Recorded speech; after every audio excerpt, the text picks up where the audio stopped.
You can take the floor, please. Thank you. Thank you very much. Good afternoon, everyone, for this post-lunch session on strategic autonomy in Africa's changing geopolitical landscape, strengthening security, cooperation, and resilience. Let me begin by thanking the Republic of Togo and the organizers and my good friend and brother Abdi Said Musiali for inviting me here. I'm privileged and honored to be moderating this panel, where we will be covering what I think is the ethos of the Lomé Peace and Security Forum. The question before us is strategic autonomy in Africa. How does Africa chart an African path towards peace and tranquility? Dare I say that it's an exceptionally interesting time at which we are going to have this conversation, given that the geopolitical turmoil that has struck the world seems to be making all of us nervous and unsettled. While most are talking about challenges, and this morning we heard African leaders and experts talk about the grave challenges facing the continent, I for one see a great opportunity for Africa and for countries and regions around the world that were either exploited by the liberal international order or were unable to assert true strategic autonomy over the past several decades. As Pakistan's former national security advisor and an outsider to the continent of Africa, I can tell you with confidence that what I heard this morning are not unique problems that Africa faces. In fact, much of the developing world goes through exactly these kind of conversations every day, and more so today when great power contestation is coming back and threatening strategic autonomy of middle powers around the world. I can also tell you with equal confidence, based on what I heard this morning, that Africa surely has a bright future ahead of us.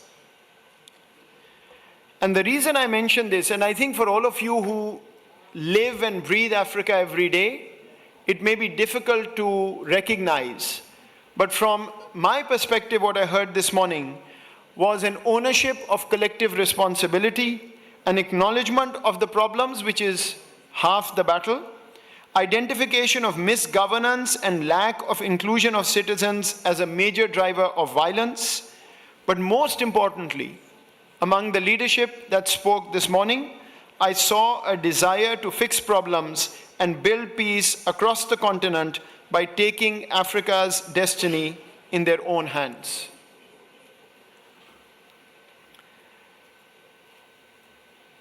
Let me just, before I invite our panelists, say one other thing. I was just speaking to the Honorable Foreign Minister and mentioning that we went through the same cycle in Pakistan of violence, of terrorism, of problems of development and poverty. Ultimately, what we identified was that having the right policy is one thing, but how do you implement your policies and visions is where I think most of us lack. And if we can get that part right, there is absolutely no reason that this strategic autonomy that we talk about here today will not come to Africa, and we will not see a bright future for the continent. Let me begin by inviting our keynote speaker. We are privileged to have among us Dr. Aminata Touré, the former Prime Minister of Senegal.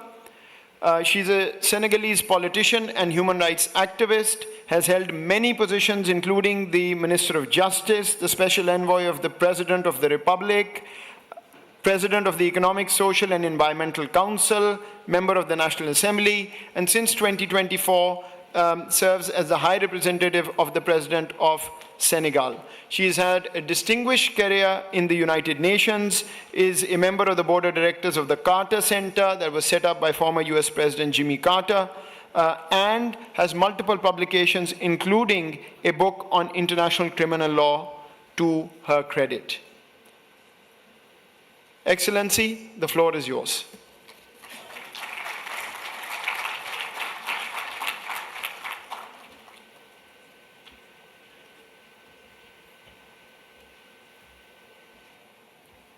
Thank you very much, Mr. Moderator, for your kind words. We are in Togo, we're going to be speaking in French. Je voudrais commencer par dire à Monsieur le ministre des Affaires étrangères, le professeur Doucet, de bien vouloir transmettre les salutations fraternelles du président Bassirou Diomaye Faye à son frère, le président Faure Gnassingbé, que nous remercions tous pour cette belle rencontre et pour l'hospitalité légendaire du Togo. Mesdames et messieurs, je pense que l'Afrique se trouve aujourd'hui à un tournant décisif de son histoire contemporaine. Nous avons été longtemps perçus comme un continent périphérique, subissant les chocs du monde, plus qu'on ne les provoquait d'ailleurs. Et désormais, l'Afrique émerge, qu'on le veuille ou pas, comme un acteur géopolitique désormais incontournable dans un système international en pleine recomposition. La montée des tensions entre grandes puissances, la compétition pour les ressources naturelles dont nous regorgeons, la révolution numérique, la transition énergétique et les mutations sécuritaires globales redessinent, quoi qu'on dise, les rapports de force. Et dans ce nouveau paysage multipolaire, l'Afrique doit devenir un pôle d'équilibre, un pôle de stabilité, un pôle d'innovation et surtout, nous devons pouvoir défendre nos propres intérêts. Mais ce réveil stratégique que nous appelons tous de tous nos voeux ne se décrète pas. Il se construit à travers une vision, une volonté politique et une capacité collective à bâtir de la résilience. Et de ce point de vue, je pense que l'Afrique est champion du monde de la résilience. Nous n'étions pas nécessairement programmés pour être toujours là parce qu'il y a des civilisations brillantes ailleurs qui n'ont pas résisté au choc des conquistadors. La civilisation des Mayas, la civilisation des Aztèques a disparu, mais nous sommes là. Nous sommes plus que jamais là. L'autonomie stratégique du continent, ce qu'il faut comprendre comme sa capacité à décider, à agir, à se protéger, sans dépendance excessive à l'égard d'acteurs externes, est une nécessité vitale. Nous l'avons entendu ce matin. Les crises successives, qu'elles soient des crises économiques, sanitaires ou sécuritaires, ont mis en évidence la fragilité des modèles fondés sur la dépendance et l'assistance. Elles ont aussi révélé un fait nouveau. Aucune puissance, aucune, je dis bien, extérieure ne sauvera l'Afrique à la place des Africains. Et ça, ce doit être la philosophie avec laquelle nous devons conduire les destinées de notre continent. La guerre en Ukraine, les tensions sino-américaines, l'instabilité du Sahel, les changements climatiques ou encore la fragmentation des chaînes d'approvisionnement mondiales démontrent que la souveraineté est devenue la clé de la puissance du XXIe siècle. Dans ce contexte, l'Afrique doit repenser son rôle et ses priorités. Non plus être simplement un réservoir de matières premières, du marché de consommation ou un marché de consommation, mais être bel et bien un centre de décision, de production et de résilience. Or, cette transformation suppose un courage politique inédit. Et ce message s'adresse à nos élites. Cette transformation exige des États africains qu'ils développent une autonomie collective fondée sur la solidarité continentale. Elle appelle à repenser la sécurité non pas comme une simple réaction militaire, mais comme une construction globale intégrant le développement, la bonne gouvernance, également la dignité de tous, y compris les femmes africaines encore marginalisées dans tous les domaines, malgré leur contribution vitale à la résilience des sociétés et économies africaines. Elles sont très peu représentées d'ailleurs dans cette salle. La transformation que nous appelons de tous nos voeux invite à bâtir des alliances nouvelles, non pas pour servir les ambitions des autres, parce que nous l'avons vu aussi.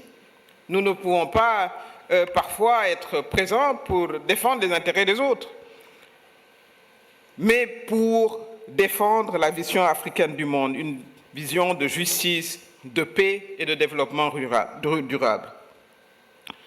Dans un monde en recomposition où les puissances traditionnelles vacillent, où les marges d'action se redéfinissent, le continent africain détient une opportunité, à mon avis, historique, celle de transformer sa vulnérabilité en force, sa fragmentation en unité et son potentiel en puissance réelle. Nous le savons, le monde est désormais multipolaire, on l'a dit, la rivalité entre la Chine et les États-Unis, l'émergence de puissances régionales comme l'Inde, la Turquie, ainsi que les alliances stratégiques du Golfe, transforment l'Afrique en un terrain de jeu géopolitique majeur. Les puissances étrangères cherchent à sécuriser l'accès aux ressources africaines, les ressources minérales notamment, énergétiques ou agricoles, et à influencer évidemment l'orientation politique de nos États. Face à ces pressions, beaucoup de pays africains se retrouvent dans une position délicate. Accepter des partenariats asymétriques pour bénéficier de financements ou de technologies, au risque de céder une partie de son autonomie stratégique. Cette dépendance accrue expose le continent à des manipulations diplomatiques, à des choix politiques parfois contraints et à des vulnérabilités économiques structurelles. La structure économique de nombreux États africains reste dépendante des exportations de matières premières brutes. L'industrie de transformation locale est limitée. La capacité à produire par le marché intérieur de nos pays reste faible et nos économies sont évidemment vulnérables à la fluctuation des prix mondiaux, voilà, aux contraintes que nous imposent évidemment les pays d'où nous importons la majorité de ce que nous consommons. Évidemment, il faut y ajouter la problématique de la dette extérieure qui constitue un autre levier de dépendance. Elle oblige certains gouvernements à aligner leur politique sur les exigences de créanciers étrangers, réduisant ainsi la marge de manœuvre budgétaire et stratégique. Cette vulnérabilité économique a un impact direct sur la souveraineté économique, ça a été dit tout à l'heure, je crois que c'était par le secrétaire de la Zeleka. Elle limite la capacité de l'Afrique à investir dans ses propres infrastructures et dans la défense de ses intérêts. Évidemment, les crises sécuritaires et conflits armés, terrorisme, l'immigration forcée sont à la fois des causes et des conséquences de la vulnérabilité africaine. Nous dépendons encore trop des forces extérieures pour stabiliser certaines régions comme le Sahel, la Somalie, etc., ou dans les grands pays, dans des pays des Grands Lacs. Cette dépendance militaire, si elle peut offrir un répit temporaire, parce qu'on en a besoin, souvent, elle affaiblit également nos capacités à construire une sécurité autonome, intégrée et durable. Par ailleurs, les catastrophes climatiques et les crises sanitaires, comme la pandémie de la Covid-19, ont montré les limites de la résilience africaine face aux chocs globaux.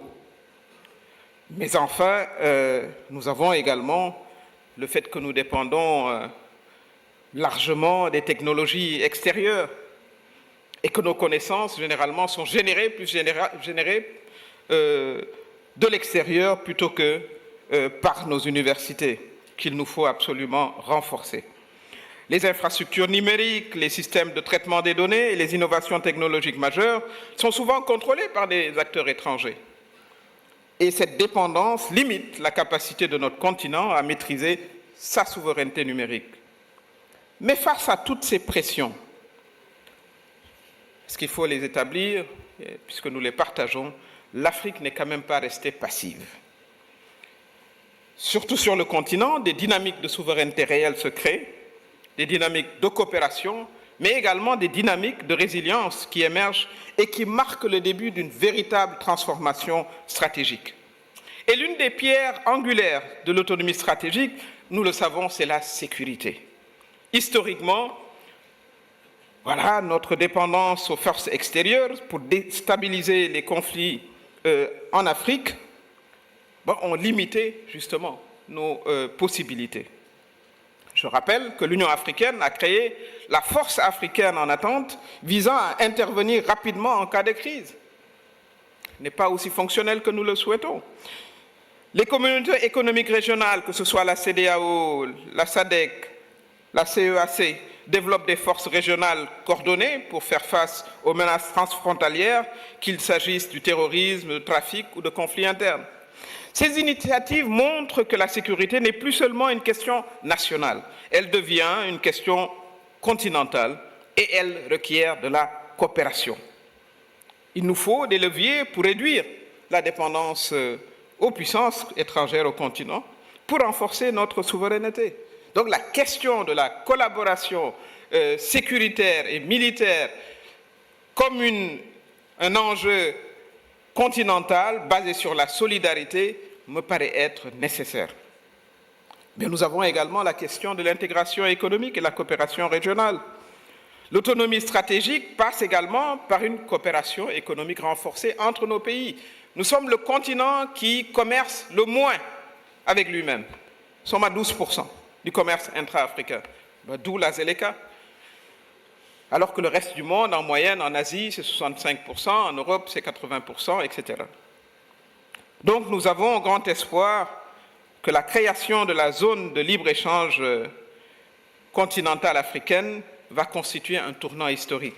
On espère qu'elle va réduire la dépendance au marché étranger en stimulant, comme je l'ai dit, le commerce intra-africain et qu'il va surtout favoriser l'industrialisation locale et la création de chaînes de valeur africaines plutôt que l'exportation brute de nos matières premières. Et ça, nous en parlons depuis les indépendances. Au-delà du commerce, des projets de corridors d'infrastructures et de transports régionaux sont importants pour faciliter la circulation des biens, des services et des personnes, tout en renforçant la résilience économique face aux chocs mondiaux. L'intégration, pour moi, est un outil de pouvoir géopolitique que nous n'avons pas suffisamment utilisé. Nous constituons plus du tiers de l'Assemblée générale des Nations unies, plus du tiers, avec 54 pays. Nous n'avons pas suffisamment développé justement ce pouvoir commun géopolitique pour agir dans les intérêts de l'Afrique. La scène internationale offre également à l'Afrique des opportunités de repositionnement stratégique. Les pays africains adoptent de plus en plus une diplomatie multipolaire en diversifiant leurs partenariats. Nous avons également les opportunités de la coopération sud-sud avec les BRICS, qui vont, j'espère, bientôt être les BRICS-N, le Nigeria, qui a pendant plusieurs années été la première économie du continent et qui vient d'avoir un statut d'observateur, ce qui est une injustice à mon avis, puisque l'économie nigériane était plus grande que l'économie sud-africaine. Voilà. Donc voilà également des équilibres à rétablir. Nous sommes de plus en plus en train de renforcer notre coopération avec des pays asiatiques comme le Japon, l'Inde, etc. Et il nous faut également des initiatives continentales pour défendre par une voix africaine commune les positions et les intérêts de l'Afrique dans les différents forums internationaux, que ce soit au niveau de l'ONU, du G20 ou de la COP. Cette diplomatie active et diversifiée permet à l'Afrique de réduire sa dépendance politique et économique tout en affirmant ses priorités et son agenda stratégique sur la scène mondiale. Il nous faut également parler de la question de la transition énergétique et l'autonomie technologique. L'autonomie stratégique ne se limite pas seulement à la sécurité et à l'économie. Elle concerne aussi la maîtrise des technologies et des ressources énergétiques.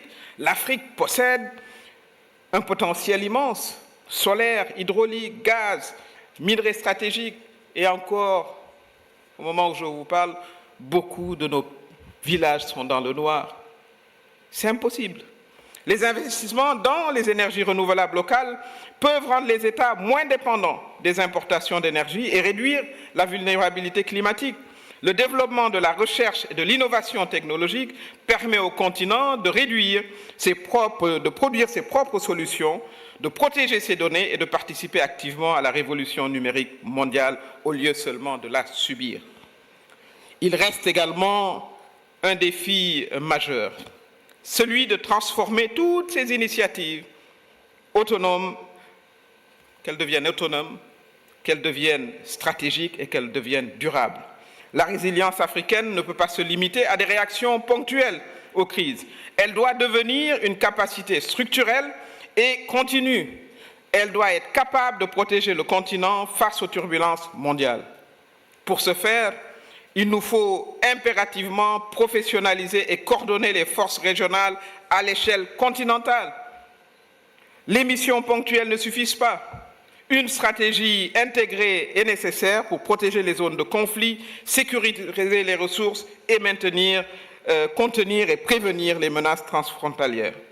La coopération civile-militaire, incluant les services de renseignement, les systèmes de cybercriminalité, la sécurité énergétique, doit devenir un standard africain. Ça, c'est des tâches que l'Union africaine doit prendre à bras le corps. L'industrie de la défense africaine doit être encouragée. Nous ne produisons pas nos propres armes pour nous défendre, pour réduire la dépendance à l'armement et aux technologies militaires étrangères. Mais il nous faut également une résilience stratégique qui repose sur des institutions solides et légitimes. L'Union africaine et ses communautés économiques régionales doivent être renforcées politiquement et financièrement afin de jouer un rôle central dans la coordination et la résolution des crises. Les États africains doivent investir dans la transparence, la responsabilité et la lutte contre la corruption. Ça, c'est le grand reproche que cette jeunesse fait à ces élites, afin de maximiser l'efficacité des politiques publiques et de garantir la confiance des citoyens et des partenaires. Il nous faut également développer, bien entendu, une coopération et un partenariat intelligent. La résilience, ça ne veut pas dire l'isolation. La souveraineté, ça ne veut pas dire, nous couper du reste du monde. Mais l'Afrique doit développer des partenariats équilibrés, basés sur le respect mutuel et la complémentarité.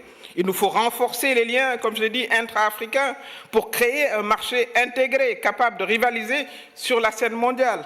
Il nous faut négocier avec les puissances extérieures en position de force, afin de protéger les intérêts stratégiques du continent. Nous sommes 54 membres au sein des Nations Unies sur 194 pays. Il nous faut également promouvoir une diplomatie proactive fondée sur l'initiative africaine pour influencer les décisions. Je parlais également de la nécessité de l'autonomie en matière de maîtrise technologique. Il nous faut, en un mot, être maître de notre destin. Et en conclusion, je voudrais dire que l'Afrique est à la croisée des chemins, je voudrais le répéter. Elle porte en elle-même des ressources exceptionnelles, une jeunesse dynamique, un potentiel géopolitique immense. Nous sommes la partie la plus jeune du continent, donc nous sommes jeunes, nous sommes dynamiques, nous avons de la force et de l'énergie. La moyenne d'âge, il faut le rappeler, est de 19,19 ans, à peu près, elle est de 44 ans en Europe. Mais, encore une fois, la souveraineté africaine ne va pas se construire de manière solitaire. Il faut qu'elle se fasse de manière solidaire. Il faut qu'on soit ensemble.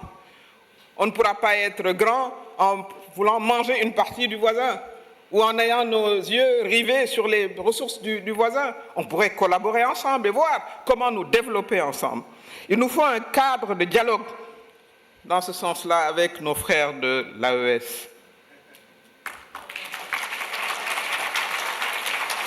Je propose très concrètement qu'on crée un cadre de concertation avec la CEDEAO. Et monsieur le ministre des Affaires étrangères du Mali est là, et du Burkina Faso, et du Niger, ils sont tous là. Parce que vous êtes des frères.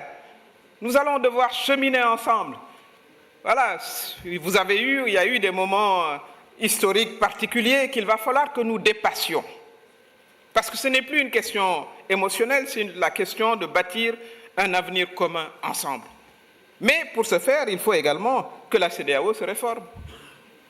Il faut qu'elle se réforme de manière profonde, qu'elle comprenne les enjeux de l'heure. Cela est très, très important. Et qu'elle ne soit plus perçue par les peuples et par les jeunes comme un machin, comme disait quelqu'un, où c'est juste des élites qui se réunissent, des élites qui sont comme moi et vous dans la salle, qui n'ont pas de problème particulier, qui ont envoyé leurs enfants faire leurs études à l'étranger.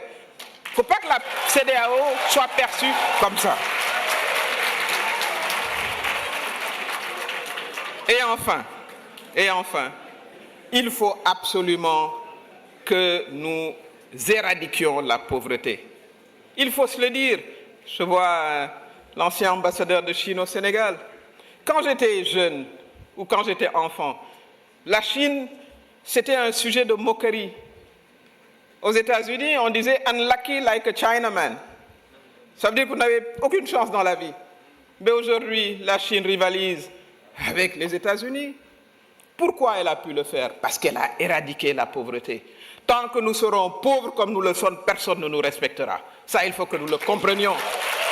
Il faut absolument une initiative, deuxième proposition, une initiative africaine continentale d'éradication définitive de la pauvreté. Il est inconcevable qu'au XXIe siècle, des femmes meurent en couche parce qu'elles n'ont pas accès à des services de santé.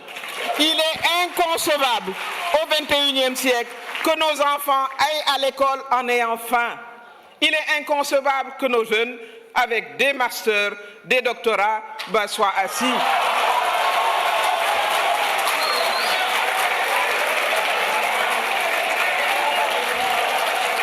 Il est donc temps. Il est donc temps que l'Afrique, une fois pour toutes, vive au XXIe siècle, comme le reste du monde, que la question de la pauvreté soit derrière nous.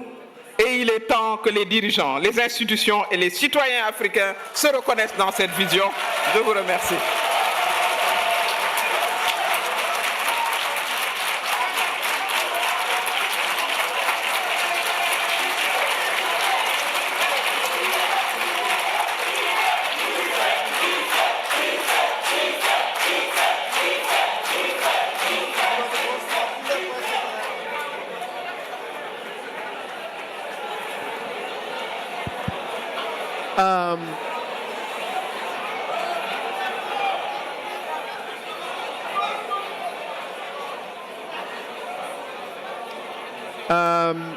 Ladies and gentlemen, no matter what I say after this speech, it cannot be better.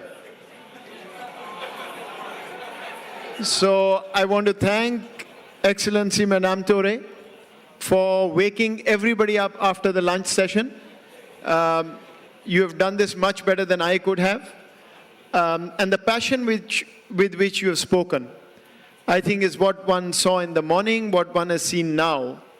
I, for one, cannot see how Africa cannot have a bright future after hearing something like this. So congratulations and thank you very much.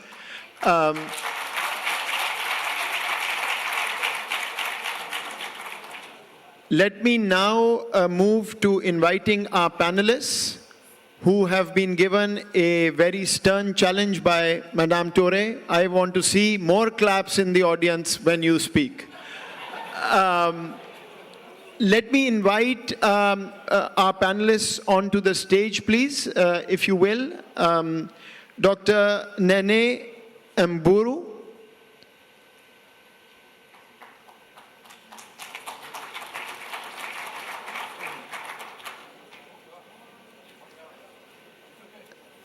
Professor Awet Weldemichael.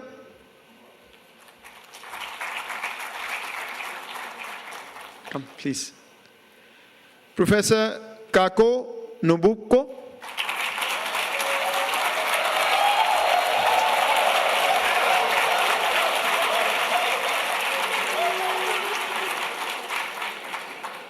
I think the clapping I was talking about was after they spoke, not because of the name. Professor Anthoni Van Nieuwkerk.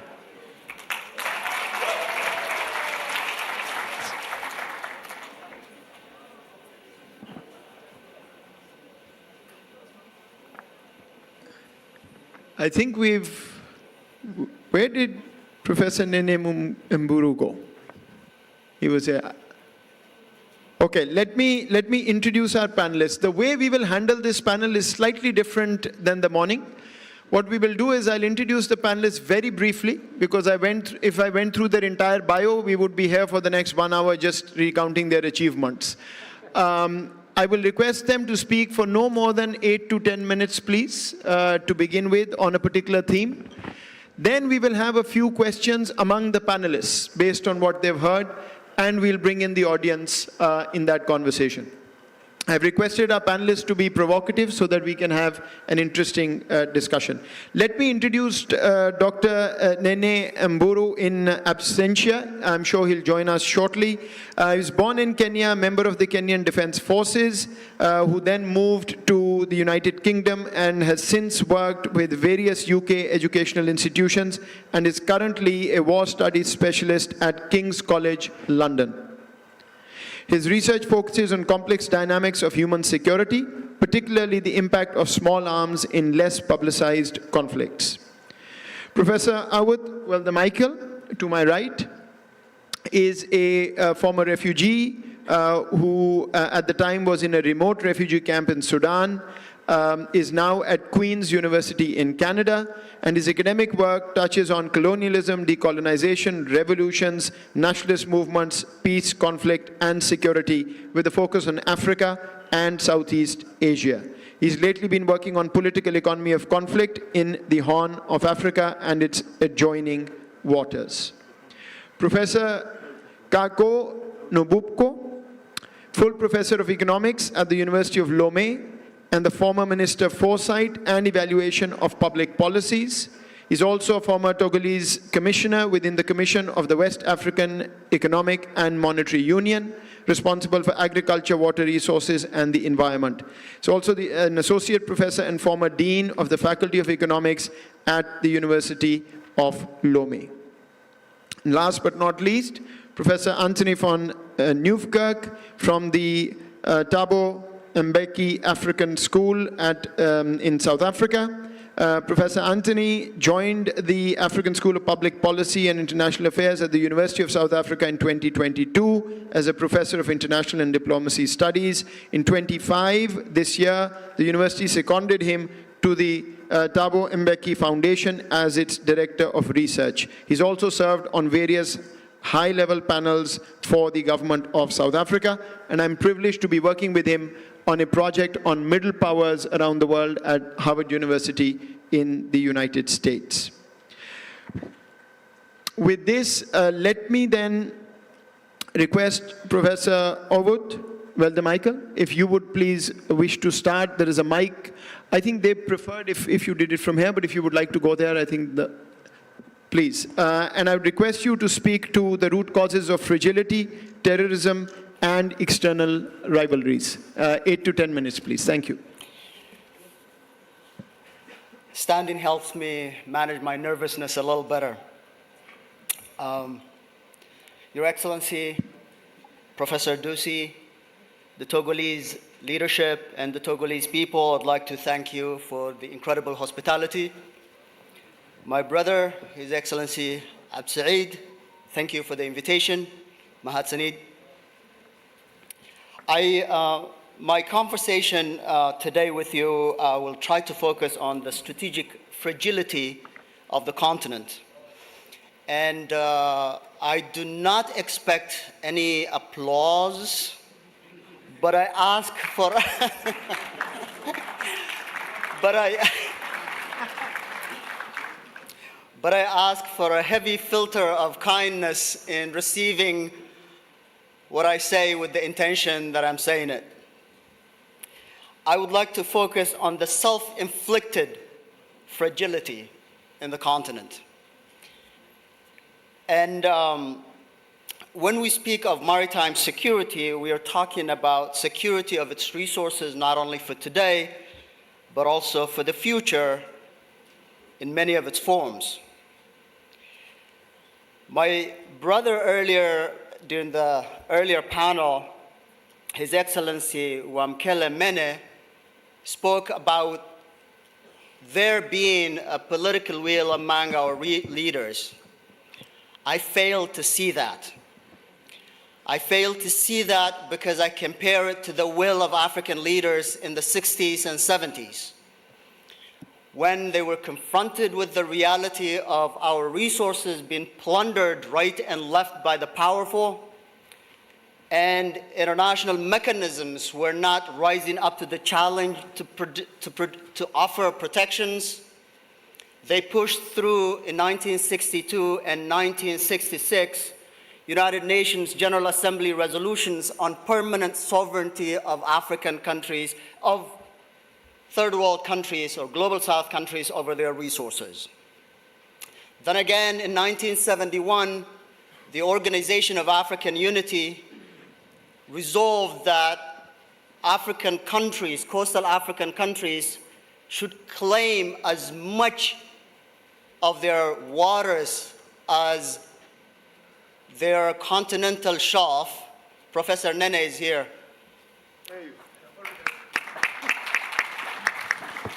I am sorry I took your spot.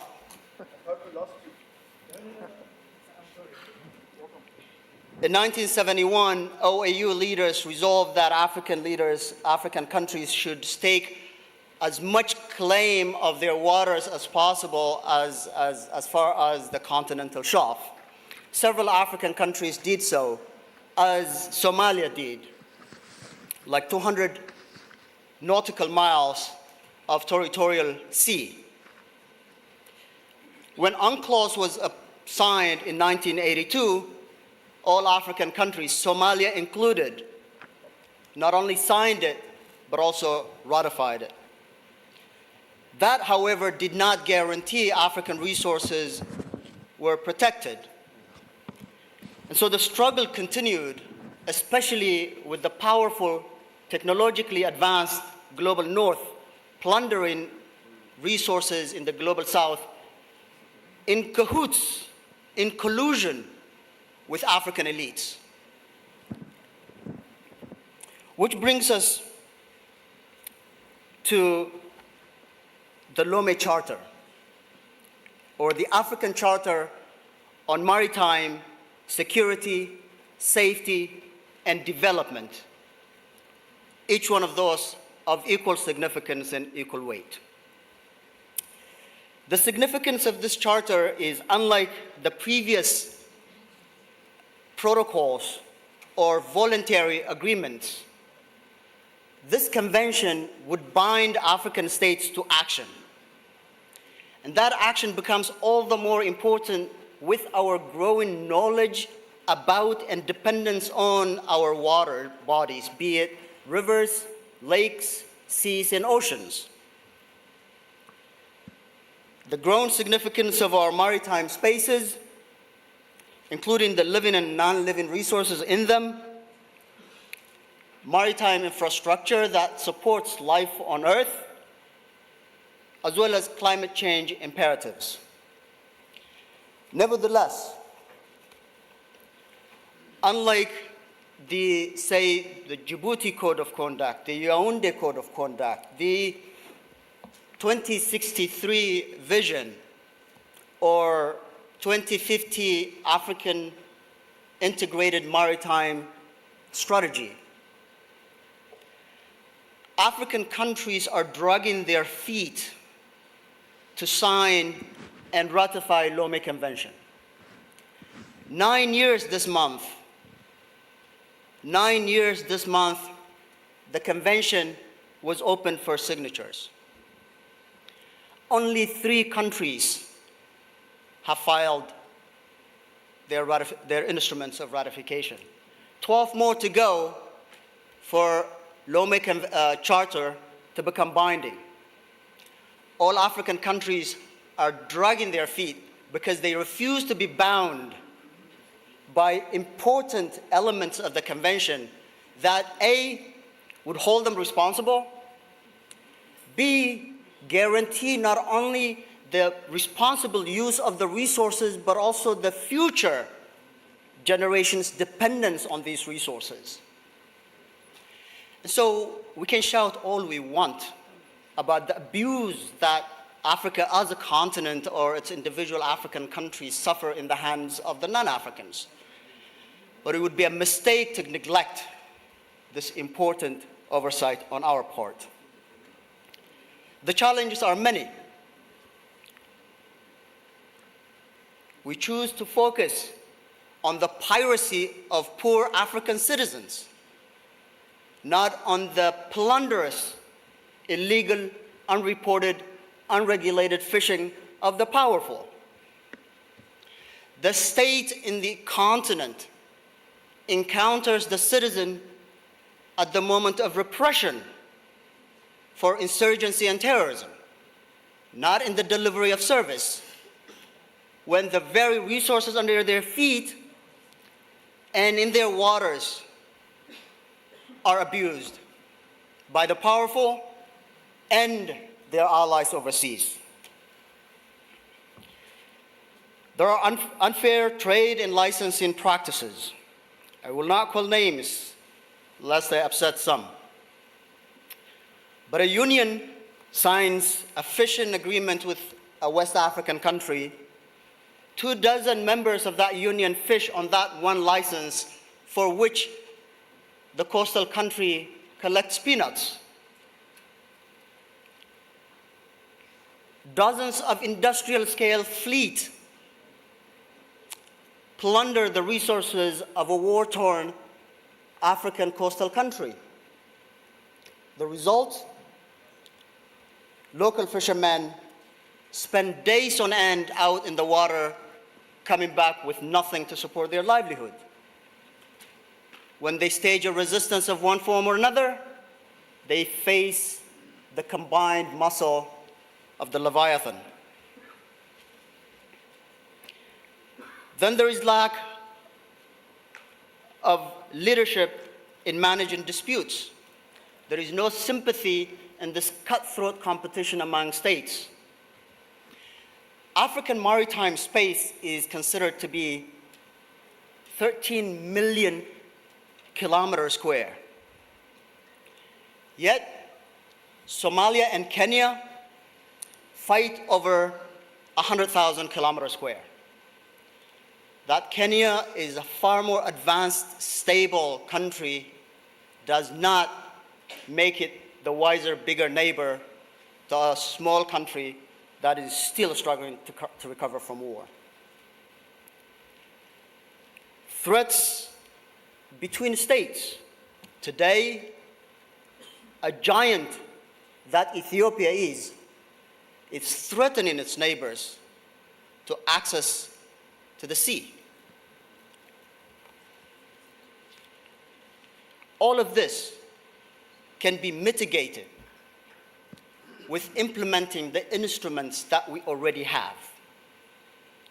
The Lomé Charter is one of several that we have in the books that we're dragging our feet on about. Our union is stuck right now between its founding principles of Pan-African unity and cutthroat rivalry and competition of its neighbors, of its member states. How we as Africans resolve that tension will determine whether the 21st century, or whatever is left of the 21st century, is an African century or a century in Africa. Thank you.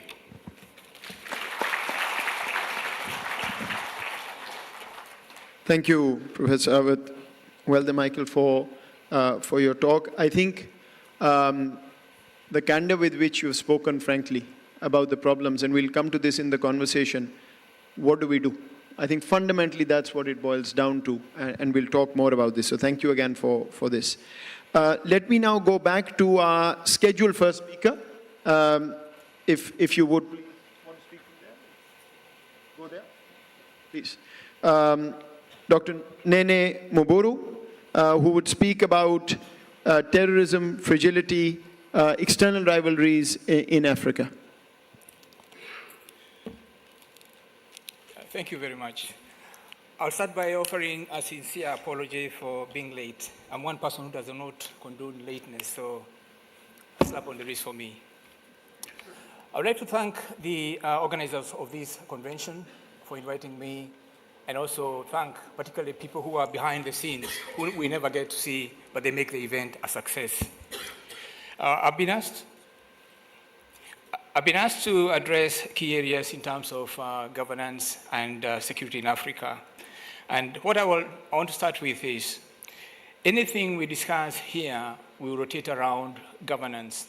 A governance that is inclusive, a governance that is incorporative of all diverse voices, and a governance that is people-led or focused on what the people want. One of the few areas of potential conflict and which impacts on stability is demographic shifts and the alienation of the youth. Everybody who spoke this morning spoke of how Africa is a young population, people under 25 years of age. I don't think we have invested enough in them to make them feel to have a belonging. We have not invested in them in terms of opportunities, and this is an area we need to focus on. Every time I talk about the youth, my mind goes back to 1943, when the youth of Somalia formed what they called Somali Youth League. The youngest member was 15 years old, the oldest was 32 years old. And what they fought for was universal education that was free. They fought for no foreign domination of their country or occupation of their country. And most important of all, they thought of inclusiveness, where you don't identify who you are by your clan. We didn't listen to the youth of Somalia in 1943. I think we need to start listening to the youth from now on. Fragility of a state will continue if there is a breakdown to the rule of law. The lack of a judicial system, or one that is in the pocket of the rich and powerful, will always be playing catch up with issues of corruption, and corruption is one area we need to tackle as it threatens security. And as I speak of the judiciary, and maybe this is where we come into what we have and what could be improved. We operate in silos in many areas. There are many great things that people, speakers will say here, we do this very well, but it's either a country and it ends there, or a region and we have not cascaded that or shared with other people across in the region. We need to start looking at that. An area of security concern which people don't focus on sufficiently is high debts. Countries borrow, sometimes irresponsibly, and this creates a burden for those who are young and who are coming behind. To take them ages to clear what has been borrowed. Now, if what has been borrowed there was no due diligence in terms of transparency, they may end up being odious debts. Odious debts are debts you may have to pay through the hard way, and that's what we don't want to leave for the young people. There's been a lot of talk of resource dependency, and there was a very good presentation this morning. I don't want to repeat what was said. I just want to mention that a country's over-reliance on natural resources can open a can of worms, where the resource does not meet the expectations of the people, it's not transformative in terms of their wellness, and they may rise up against that. The presenters from DRC will have adequate examples for us to look at. One area which has been touched on, and it's very important, is energy security and peaceful transition to renewable or clean energy. To resolve conflicts requires going beyond armed intervention and to address political, economic, and social aspects as stated in the African Union Agenda of 2063. Last year, the International Criminal Court made it clear that a state has the legal obligation to reduce the emission of carbon, because this is affecting the whole population. And to break clean, if possible, from fossil fuel. Of all countries in Africa, I think Ethiopia is the first country to announce that it's not going to import vehicles which are powered by diesel or petrol. I think we need to follow that route if we want to lead a healthy life. Ethiopia may be able to do that, especially with the opening of the Grand Renaissance Dam, which will end up supplying electricity to most of the 126 million people. But for us to enjoy that kind of project, the 11 riparian states which border the River Nile must be able to adjust their strategic positioning to make the Grand Renaissance or the electrification of Ethiopia a success beneficial to all people. There are areas that other people will touch on, but I would like to dwell on areas which sometimes get forgotten. One is the illicit proliferation of illicit arms in Africa. We are in a multipolar world, as you all know, and the old sources of arms have stayed. But we have new kids in the block. We have China, we have Russia, we have India, we have Turkey, bringing weapons to Africa. In addition to that, there are at least 6 African countries which manufacture small arms and ammunition. But the clientele and the quantity is shrouded in secrecy. We cannot achieve our goal of silencing the guns unless there's transparency and people are involved in the ownership of security. An area that I like talking about because it gets pushed under the carpet is transnational banditry. And this is very serious because it is continuous. We have come to normalize what is a very illegal activity. When I talk about banditry, most people think of Robin Hood, the hero in English folklore, who used to take from the rich and relocate to the poor. In our continent, our social bandit that I know of is the shifter. Shifter means bandit in the Horn of Africa. The shifter of Eritrea in 1944 during the British military administration of that country. They were social bandits in the sense that they were not just smash and grab hustlers.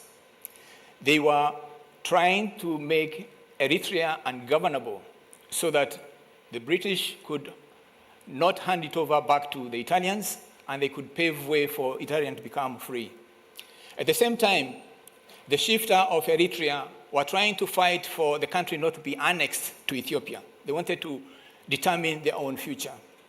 In their skirmishes, they avoided attacking regular troops of Ethiopia, of the British, but the Italians were fair game.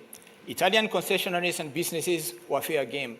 So they were political bandits in that.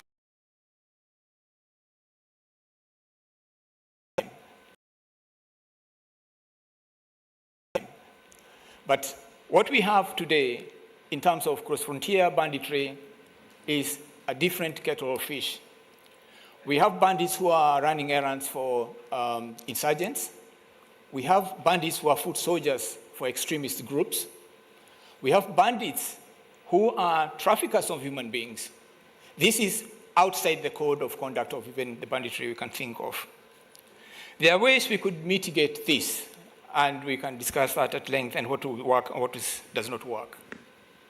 Within the AU, there is the African Peace and Security Architecture, a forum which looks at conflicts. But currently, and we've got to be honest in terms of our limitations and our successes, currently it lacks the knowledge or the competence to address asymmetric warfare, like what bandits will bring or what terrorists bring. I think it's time for it to expand and include other people of diverse opinions on the way forward to tackle what is a current problem. I also want to look at one overlooked threat to security in the Sahel and Horn of Africa. And this is to do with the borders we inherited from the colonizer. And I remember the talk this morning by His Excellency Olusegun Obasanjo. We cannot call ourselves independent and yet still keep complaining about the issues that were done or mistakes that were committed by the colonizer. The border we have in writing and legally accepted is described as a line.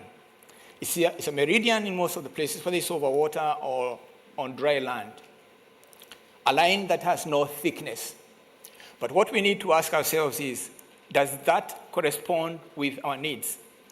Does that correspond with the needs of pastoralists A pastoralist cannot have a line. He knows, or she knows, a grazing limit, a frontier. When there's rain, there's grass, and there's water, that border will close in. When there's drought, and we've had very extreme droughts in the Sahel and Horn of Africa, that border will go away. That flexi border is what we may need to look at. And I'm not trying to question the UT Posedetis juries, the commitment Africans made at the OAU conference in Cairo in 1963.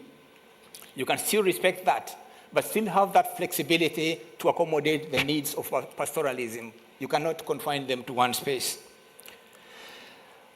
It's important for us to look at what instruments of social cohesion we need or we have to make sure that people have ownership of security at the local levels. One of the models, which I'm sure is prevalent in one country or other in some form, was borrowed from Japan. I think they were calling it Tonarigumi after World War II in 1944, where a small community of about 10 to 15 households become a neighborhood watch. That model of looking after each other was borrowed to the West, Canada, USA, continental Europe, UK, after the World War. To the extent that we have neighborhood watches almost everywhere, about 45% in the US, about 25% of the UK households have got a kind of neighborhood watch. In 1963, President Julius Nyerere of Tanzania formed something similar. He called it Nyumba Kumi, 10 households, where the communities come up to regulate crime in the area and work with the police hand in hand to make sure that people who are criminals are kept away. Can I have 1 minute? Let me have 1 minute, please.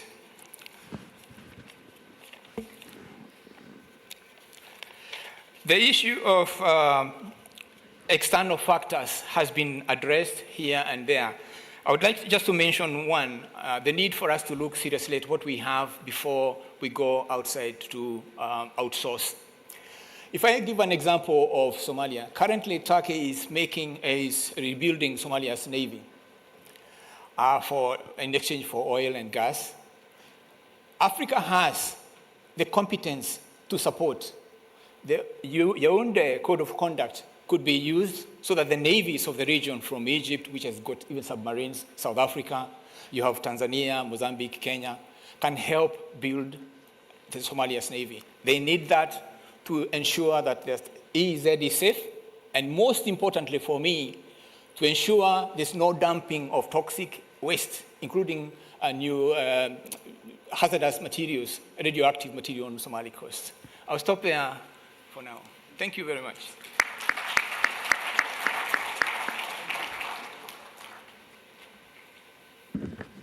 Thank you. Thank you very much for bringing in the economics and the grassroots into the conversation, and we'll come back to this as you suggested. Let me move to Professor Kako Nubukpo, please. I see the energy is going down. Let's try again. There we go. And he'll be speaking about African solutions and community-based resilience. Please. Merci beaucoup.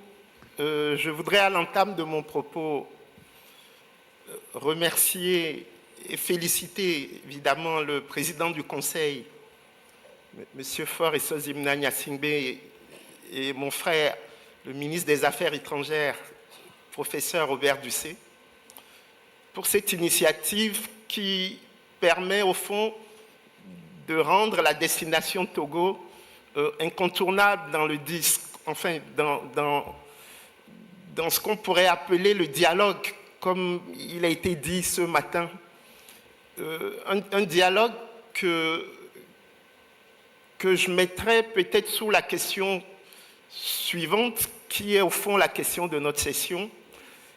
Est-ce que l'Afrique a les moyens d'être non alignée?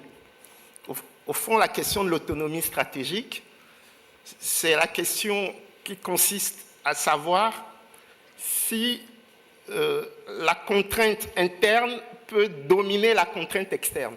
C'est-à-dire que ce qui caractérise au fond l'Afrique, dans sa marche, c'est qu'on a l'impression que l'agenda que nous essayons de mettre en œuvre n'est pas notre propre agenda. Et au fond, la question de l'autonomie stratégique, c'est la question de la souveraineté. Et donc, la question qui nous est posée, c'est est-ce que 70 ans après la conférence de Bandung qui a créé le mouvement des non-alignés, puisque nous fêtons cette année le 70e anniversaire de cette conférence, est-ce que nous avons les moyens d'être non-alignés? Et je crois que la réponse est oui. La réponse est oui, sous certaines conditions. Et j'en vois 5 pour aller vite, puisque nous n'avons que 10 minutes. Le premier élément, c'est qu'il faut changer de narratif. Je le dis parce que je le pense sincèrement, nous ne devons plus avoir la posture de mendiants de l'aide publique au développement.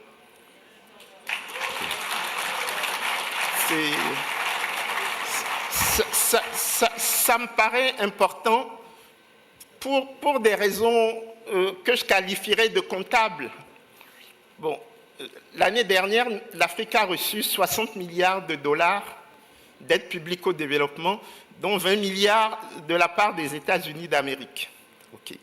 Mais quand je prends le produit intérieur brut de l'Afrique, qui est de 3 000 milliards de dollars, ça veut dire que si nous faisons un effort de mobilisation de nos recettes fiscales à hauteur de 2% de notre produit intérieur brut, ça fait les 60 milliards de dollars, en fait. Donc, sur un plan purement comptable, je trouve qu'on n'a pas besoin de l'aide publique au développement si nous élargissons notre espace fiscal. Parce qu'avoir 60 milliards de dollars par nous-mêmes, c'est juste 2% du PIB africain. Quand en plus, vous savez qu'il y a 610 milliards de dollars de recettes d'exportation dont l'essentiel ne revient pas en Afrique, vous voyez que nous avons les moyens de mobiliser des recettes. En plus, nous avons 90 milliards de dollars de flux financiers illicites qui quittent l'Afrique chaque année. Okay. Donc, je ne comprends pas, avec cette disproportion des chiffres, que nous soyons restés depuis 65 ans dans un discours misérabiliste vis-à-vis du reste du monde. Donc, ça, c'est vraiment un point qui est un point purement comptable. Okay. Deuxième élément qui me paraît intéressant comme défi, c'est la reconquête des instruments de notre souveraineté économique. Évidemment, le budget et la monnaie. Le budget, je viens d'en parler, nous devons élargir notre espace fiscal. Ce qu'on demande en général, c'est réduire les taux, mais élargir l'assiette. Ça devrait pouvoir se faire. Et puis la souveraineté monétaire. Les amis, ça fait 20 ans que je dis qu'il faut sortir l'Afrique de la servitude monétaire. Parce que personne ne peut se développer sans avoir la maîtrise de sa monnaie. Parce que la monnaie est consubstantielle à l'État. Ce qui fonde la souveraineté, c'est le pouvoir de battre monnaie. Okay. Et c'est pour ça que ce franc CFA qui me colle à la peau comme le sparadrap colle à la peau du capitaine Haddock, 65 ans après les indépendances, je continue de l'appeler le franc des colonies françaises d'Afrique. Et donc, l'agenda de l'ECO, qui est l'agenda de nos chefs d'État, dans le cadre de la CEDEAO, je le fais mien. Et quand j'ai organisé en mai 2021 à l'Université de Lomé les États généraux de l'ECO, la déclaration dite de Lomé épouse cet agenda des chefs d'État et soutient cet agenda. Okay. Après, il y a des discussions techniques, mais qui peuvent être menées le moment venu dans les cénacles appropriés. Troisième élément qui me paraît fondamental, pourquoi nous voulons reconquérir nos instruments de souveraineté économique.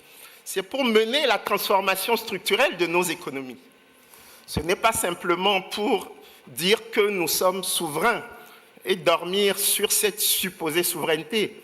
C'est parce que nous avons besoin de financer la transformation structurelle de nos économies.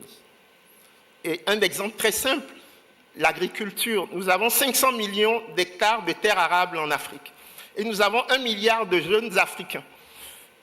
Pour moi, l'agro-industrie, c'est déjà un mécanisme, une chaîne de valeur qui peut donner suffisamment d'emplois. Vous savez, sur les 40 prochaines années, nous attendons 600 millions de jeunes sur le marché du travail, à raison de 15 millions par an. Aucun système qui ne transforme pas sur place ses matières premières ne peut absorber 600 millions de jeunes. Avec la meilleure volonté des dirigeants, ce n'est pas possible. Et donc, il faut absolument remonter dans les chaînes de valeur. Nous essayons de le faire au Togo avec la plateforme d'Adeti Kopé, mais c'est quelque chose qu'il faudrait amplifier, multiplier un peu partout. Une autre chaîne de valeur, c'est ce que porte le Togo avec l'économie maritime, et je remercie le professeur Robert Ducé, avec la charte de Lomé, parce que plus de 90% du commerce mondial passe par le canal maritime.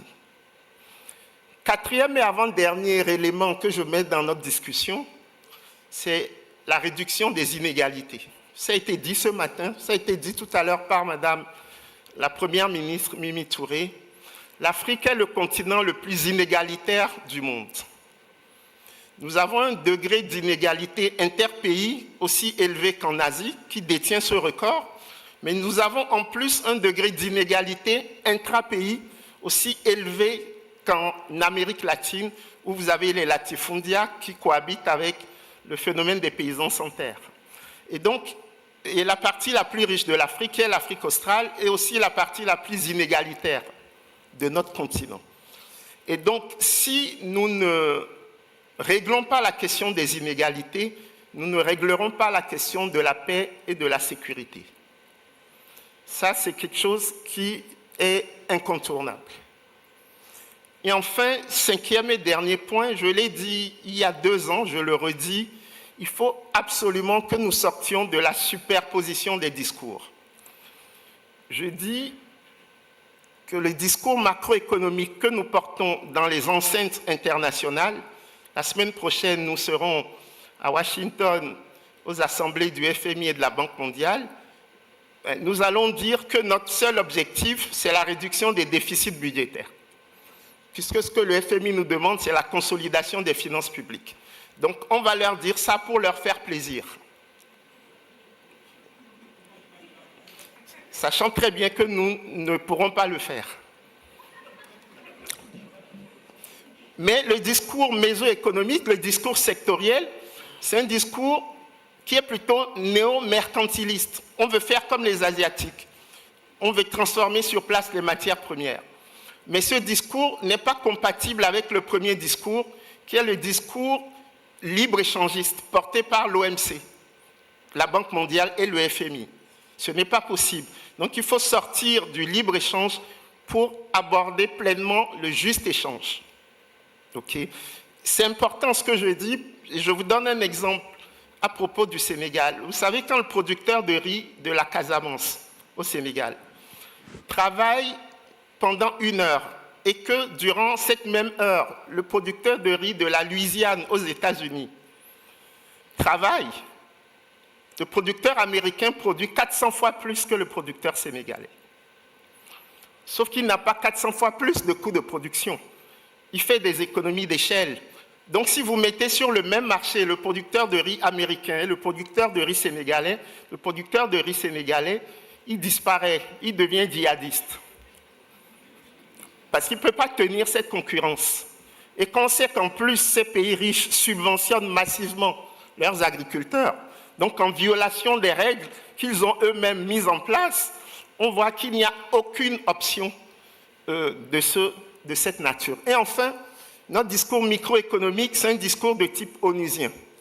C'est l'atteinte des objectifs du développement durable. Et ça, il faut le reconnaître, l'Occident ne s'est pas développé en respectant les droits humains. Quiconque a lu Germinal de Zola sait dans quelles conditions l'industrialisation a eu lieu en Occident. Et donc, quand l'Occident nous demande de respecter les droits humains, nous demande d'être dans le commerce international alors que lui-même viole les règles du commerce international, nous demande de ne pas utiliser l'arme monétaire alors que lui-même n'a fait que ça durant les crises qui se sont succédées, nous demande de ne pas utiliser l'arme budgétaire alors qu'ils ont mis en place le quoi qu'il en coûte pour répondre à la pandémie de Covid et à la crise des subprimes. Je dis, camarades, réveillons-nous. Merci.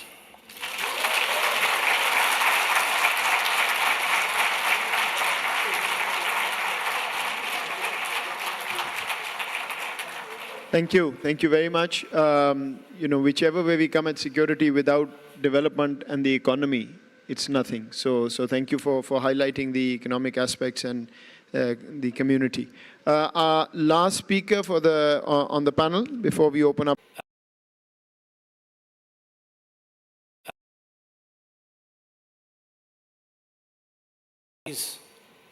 Parties to the conflict to come to the dialogue and talk to us about their issues, which they did. It was a difficult conversation. They were not happy to be in the same room. This year we invited the Congolese to come to South Africa and talk to us about their difficulties. The same thing happened. It was a very difficult conversation. We had armed rebels, representatives of the opposition and the government. Many of them came, and many of them spoke to us. In fact, what they wanted was former President Thabo Mbeki, who mediated the first truly independent constitution of the DRC in 2002, 2003. They wanted him to go back to solve the problem. And they said, why should we go to Washington and Doha to find mediators? But he said he was too old to do that. But he listened to them. And we agreed in the end that there's maybe a need for a national dialogue, convened and driven by the Congolese themselves. The Sudanese also tell us the same thing. As South Africans, we know about dialogue because that was the way that we solved our problem with apartheid. I'm very happy to be here and share some insights with you as requested. Let me start with this complicated term, strategic autonomy. I can't recall if you defined it, Chair, but if you look it up, you will see that it means the ability of a state to pursue its national interests and adapt its preferred foreign policy without depending too much on foreign states. My colleague who just spoke about that, and he was asking for us to exercise agency in avoiding this dependence. But now it's also a concept that's quite topical in international relations. It's given the changing world order, and it's particularly popular in Europe. In fact, the EU has put this in their foreign policy documents. The EU exercises strategic autonomy. It's, of course, their reaction to the Trump administration. It's also called hedging, or transactional foreign policy, or deal-making. Is this a good thing? If you decode this fancy word, this concept.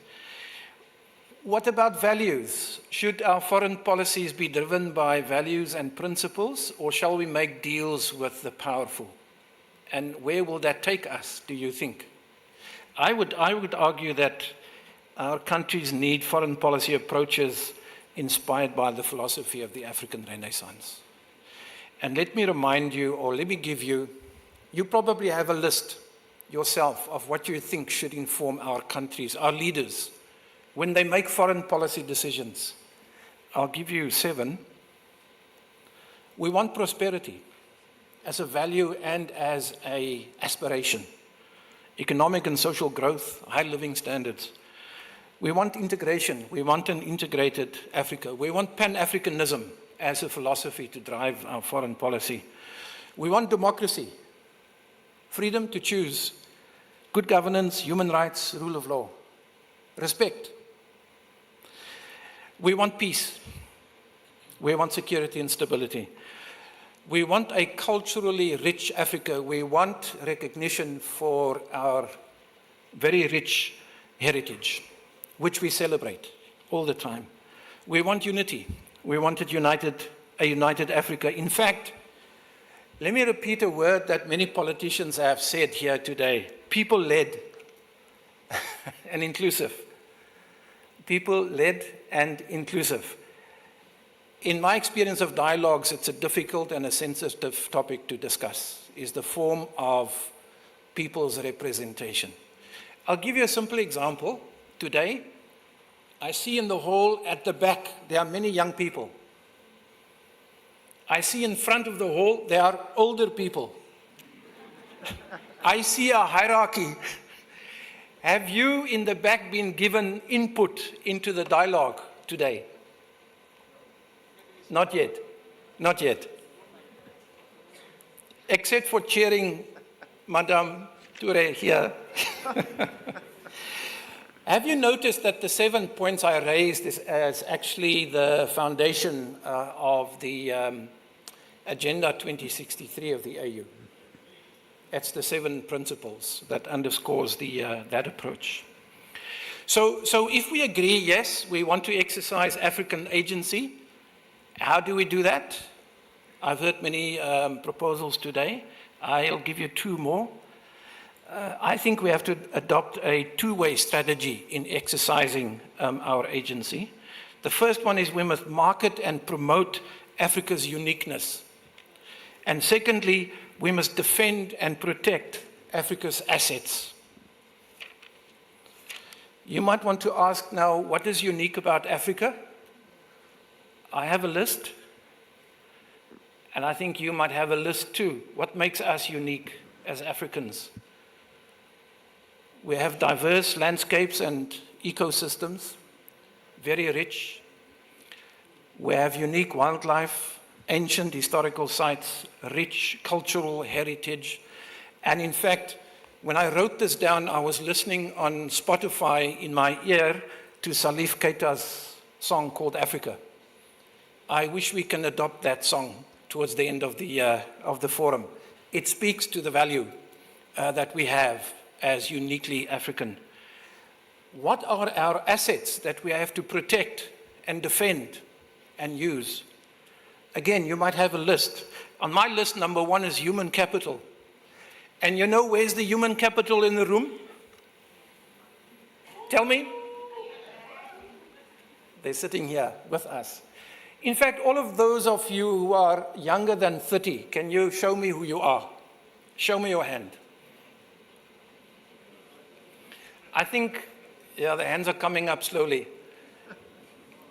You are our talent. You are our future. You must be on the stage. You must speak to us. So that is a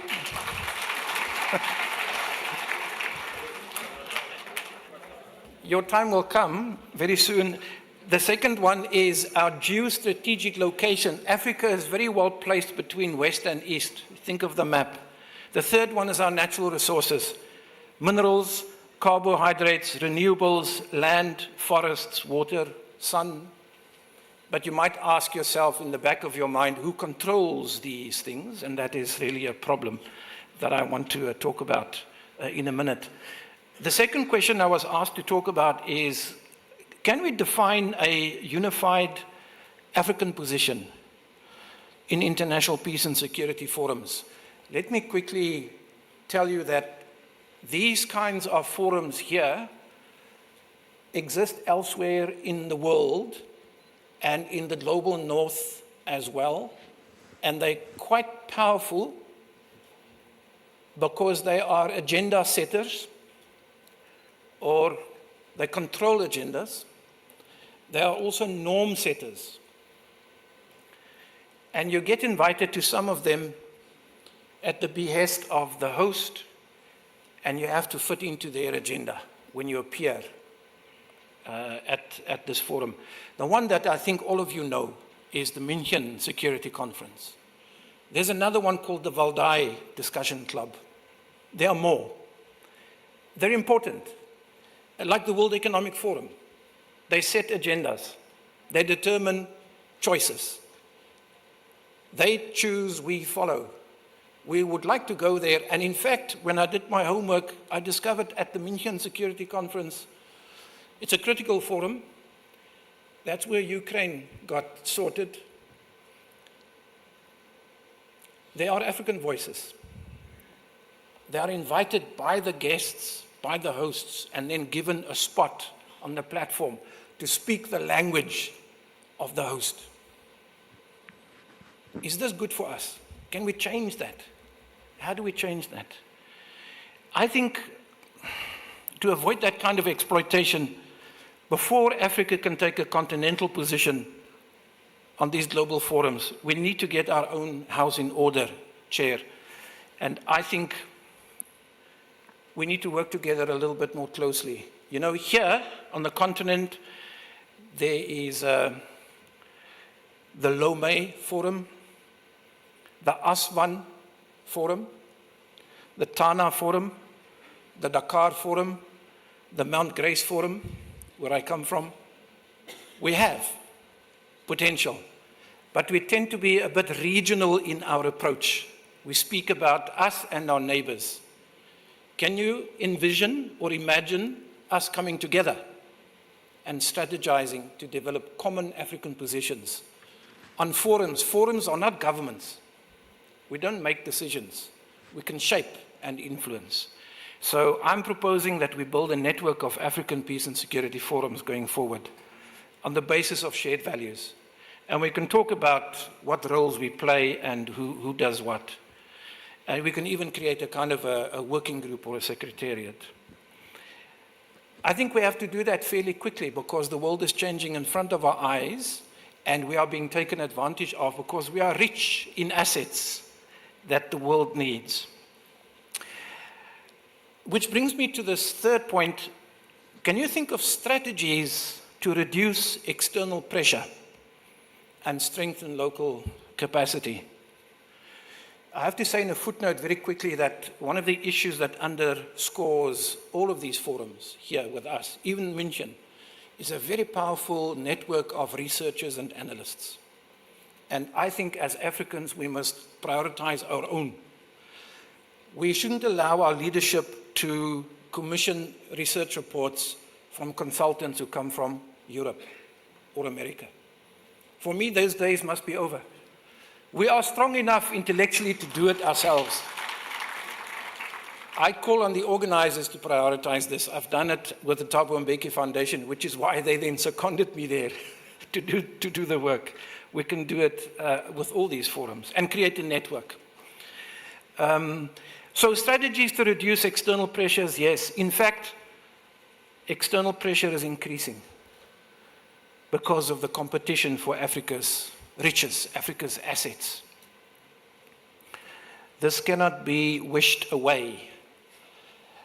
This morning I looked on X at a picture, you know what I mean by X?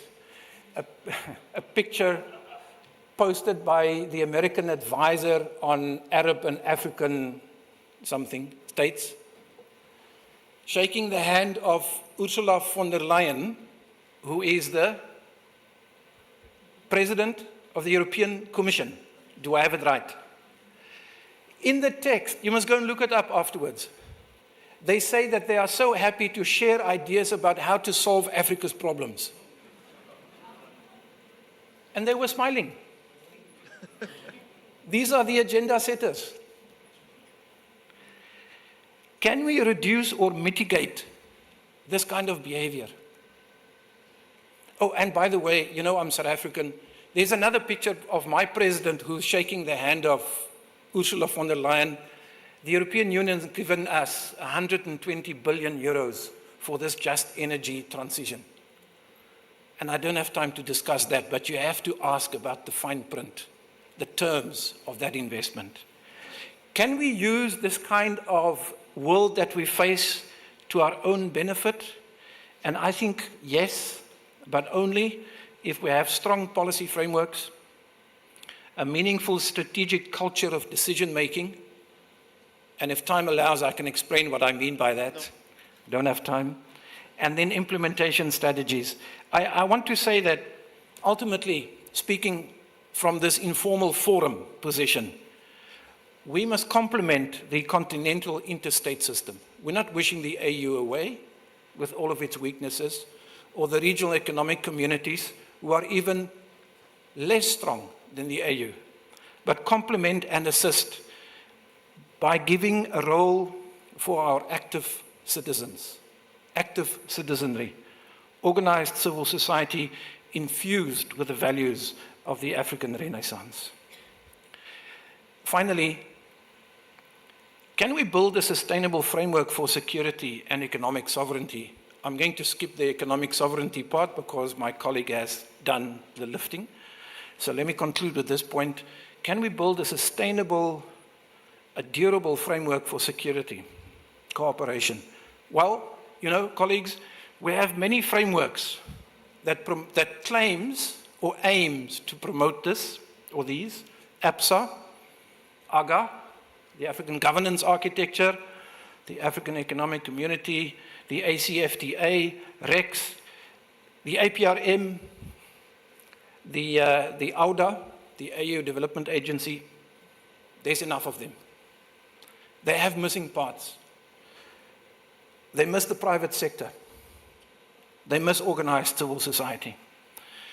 We can refine these, and I propose that we in our advice, we propose a combination of two terms. The human security paradigm, which I know you know, freedom from fear and freedom from want, human security. And what is now known as adaptive peace building. Adaptive peace building. Allow me in the last minute, Chair, just to explain adaptive peace building, because it sits at the heart of my proposal. And it resonates with what many of my colleagues have said today. Peace building is about influencing the behavior of social systems that are victim to violent conflict. A society sustains peace when its social institutions are able to ensure that political competition is managed peacefully, and that no group uses violence to pursue its own interests. For peace to be self-sustainable, a society needs to have strong institutions to channel and manage disputes peacefully. If a society is fragile, it means that its social or its governance institutions lack resilience. Resilience to withstand shocks and challenges, and the ability to adapt grows as social institutions develop complex forms of self-organization. It is not possible to direct or to control self-organization from the outside. It has to emerge from within, the soul of a society. Sometimes people talk about a social contract. If the social contract is broken, it means there's violence and a disagreement about the rules of the game. How do we recover that? Only us. The more we ask outsiders to do that for us, the less we are able to build confidence in doing it ourselves. Doing what ourselves? Achieving sustainable peace. And that is the purpose of forums such as this one. Thank you. Thank you. Thank you, Professor, and thank you to all the panelists for some excellent interventions from the podium. Let me, before I open it up, I'm conscious of the time. I checked and we don't have much time because we started late as well. But allow me to be provocative before I come to the audience and ask the panelists and whoever wants to take this. Since morning we've heard strategic autonomy. A good professor has just said, you know, European term, Europe is also thinking about that. If I look around the world and look at the countries that have actually taken off and been successful, I would argue these were not countries who were fighting for strategic autonomy. These were actually countries that became highly interdependent in the global economy and security architecture, and then rose. I would argue today that the two most interdependent countries of the world are the United States and China. So I would like to challenge the conversation and the panel and ask whether it is about doing everything ourselves or whether it is benefiting from the others for our own good rather than for their good. I think these are two different ways of coming at the same problem. Would you want to? Yes. I doubt that any of us are saying, maybe you do, that we have to be de-linked from the global economy. I don't think we're saying that. We must find a way to strengthen our internal resources, our internal ability to build our own strength, which is societal resilience and economic strength, by making use of the abundance of natural resources that belongs to us, that are stolen by others. In the process, making strategic alliances where we can benefit from. Not forgetting that if we lose our value set in exercising our strategic autonomy or our independence or our agency, we will become just another bit player and become a plaything in the hands of the powerful, which is, allow me to say this, on the one side, the West, led by America, or the East, led by China.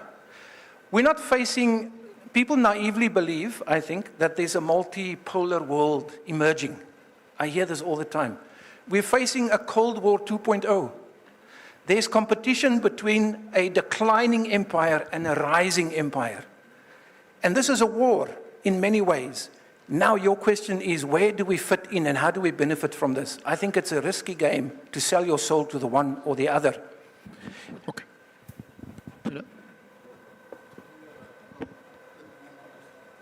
On your chair. I don't have any. Well, that's interesting that you brought two countries, but let me remember that they have something in common called revolution. The United States emancipates itself from the Brits. China emancipated itself also, I would say, from poverty, from oppression, from different sides. Did we accomplish that revolution ourselves? We are halfway.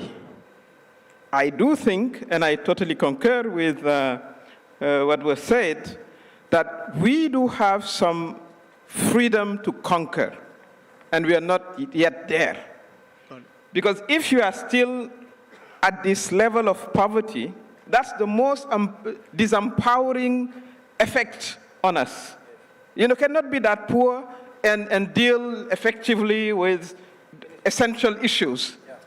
And until we put the issue of poverty at the core center of what we have to do, I think we will be here repeating forums, but we would not move forward. Again, we need an African-wide initiative to eradicate, definitely, poverty. So we raise ourselves to the 21st century, because we are not yet there.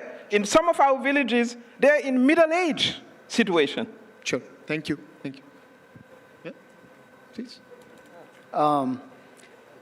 Because Moeed is also going to ask me, I read his mind about what is to be done. Let me do a couple of things. So Kako talked about the need to change the narrative. Well, that's just part of the story. We also need to change the substance. And that is on top of what His Excellency Abd Said said, that Africa needs nobody's permission to reclaim its agency. Now, let me give you some data. It may be a little dated. Remember, I earn a living as a historian, so everything I tell you is a little dated. 13, 14 years ago, a consortium of British NGOs put together every piece of data available and calculated how much goes into Africa in all forms and how much leaves Africa in all forms. And the figures was that everything that leaves Africa, it was in the range of $190 billion a year. That is interest, service, debt servicing, investors collecting their profits and everything else. Swindlers swindling and whatever. Corrupt leaders siphoning their capital, and everything that came into the continent, including the massive remittances that come from the African diaspora, was in the range of $140 billion. So we're looking at a $50 billion deficit. Then you wonder who is developing whom?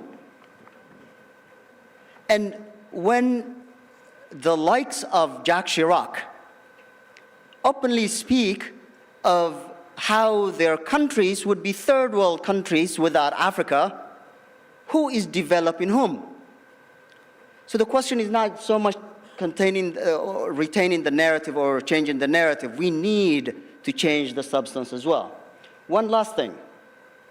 This is Anthony's point of inviting the youth that it's their time. Well, but here we are still, right? And this reminds me of an African proverb of the young know how to run, but the old know the way. Well, of course, it doesn't work with President Obasanjo, who is not, as an old man, knows the way, but also he was running on the stage as you saw him. But our celebration of the need for young blood to lead, it tends to be misplaced as well. So we have to be very careful to know we have to be careful in how to calibrate the accumulated experiences of the old and the energy of the youth to find the right balance. We cannot afford to any longer be swept up in emotional rhetoric and wrecking the continent again. Young leaders that we hoped would develop this continent wreck their countries beyond measure, and I have several examples to mention if you give me 15, 20 minutes, which I don't think you will. I will never be invited back if I do that again. One question to you, sir, and then we open it up. There's a conversation about poverty. I think exactly right. The developing world, global south suffers. But I want to ask you about inequality. Because there's no dearth of personal wealth in the global south, including in Africa. So poverty, yes, and we have to keep poverty at the center. But how do we bring inequality down, which drives so much of the violence? Because people can see the richest of the world here and the poorest of the world as well. Oui, la question que pose le modérateur à propos du statut des inégalités, pour l'économiste que je suis, c'est une question compliquée. Parce que Kuznets, qui est un de nos pairs en économie, dit que le processus de développement engendre fatalement l'accroissement des inégalités. Et qu'ensuite, les processus deviennent convergents. Mais ce que moi je voudrais dire, et c'est important pour moi, c'est que le rapport que nous avons avec le reste du monde, c'est ce rapport qui est profondément inégalitaire. Et il y a deux choses à l'heure actuelle qui m'inquiètent vraiment. Première chose, c'est la reprimarisation de nos économies. Quand vous voyez toutes les statistiques sur les 20 dernières années, vous vous rendez compte que la part de la transformation de nos matières premières est en train de diminuer. Pourquoi? Parce que les minerais de la transition écologique et numérique sont quasi exclusivement en Afrique. Ce matin, on a même parlé du lithium. Et ce qui se joue, c'est que les pays du Nord et les pays émergents n'hésitent plus à faire preuve de prédation pour récupérer ces minerais de la transition numérique et écologique. Ce qui fait que les statistiques sont claires, l'Afrique est en train de reculer par rapport à sa capacité de transformation des matières premières. Donc il y a ce néo-extractivisme qui me paraît dangereux pour le développement de l'Afrique. Et le deuxième élément qui me paraît tout aussi dangereux, c'est ce néolibéralisme. Qu'est-ce que le reste du monde nous dit? OK, laissez faire, laissez passer. Sauf que quand nous voulons migrer vers le reste du monde pour améliorer nos conditions de vie, nous avons les problèmes de visa. Vous avez un étudiant de l'université de Lomé qui veut aller aujourd'hui en France, ben, je lui souhaite bonne chance. OK? Sauf que le phosphate togolais peut partir sans aucun problème. Vous voyez? Et donc, ça c'est la malhonnêteté intellectuelle du système néolibéral. C'est nous dire qu'un être humain rationnel doit maximiser son bien-être, mais dans la vraie vie, vous avez des frontières et vous avez des visas. Vous avez suivi cette semaine la difficulté que le Burkina Faso a avec les États-Unis d'Amérique. Voilà. Donc c'est ça. Il y a les inégalités intra-africaines dont j'ai parlé, qu'il faut réduire, qu'il faut résorber. Et une des façons de résorber ces inégalités intra-africaines, c'est le développement à la base, c'est la décentralisation, s'assurer que les ressources vont dans les collectivités territoriales, mais il y a aussi les inégalités entre les continents. Et là, l'Afrique subit des inégalités incroyables. Je vous donne un dernier chiffre.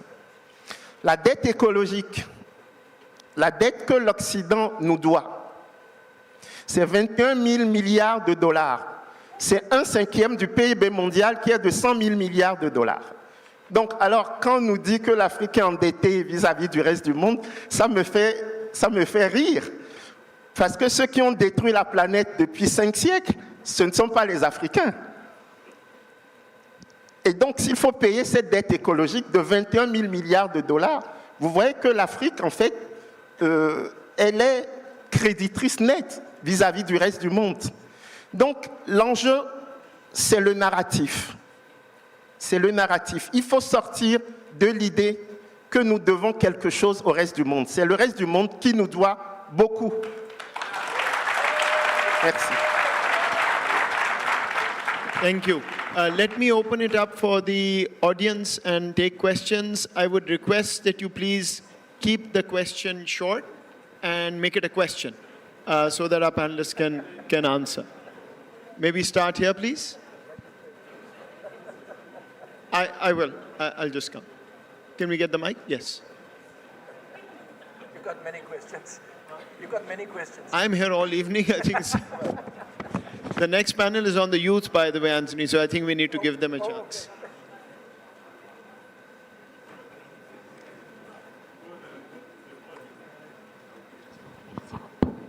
Bonjour, merci beaucoup. Excellence, Monsieur le Ministre, avec votre permission, d'abord exprimer toute mon admiration et mon respect pour Madame le Premier ministre, haute représentante du président du Sénégal, et mon professeur d'économie qui est ici et que je ne saurais absolument contredire sur les chiffres, particulièrement sur la partie économique, donc je n'y toucherai pas.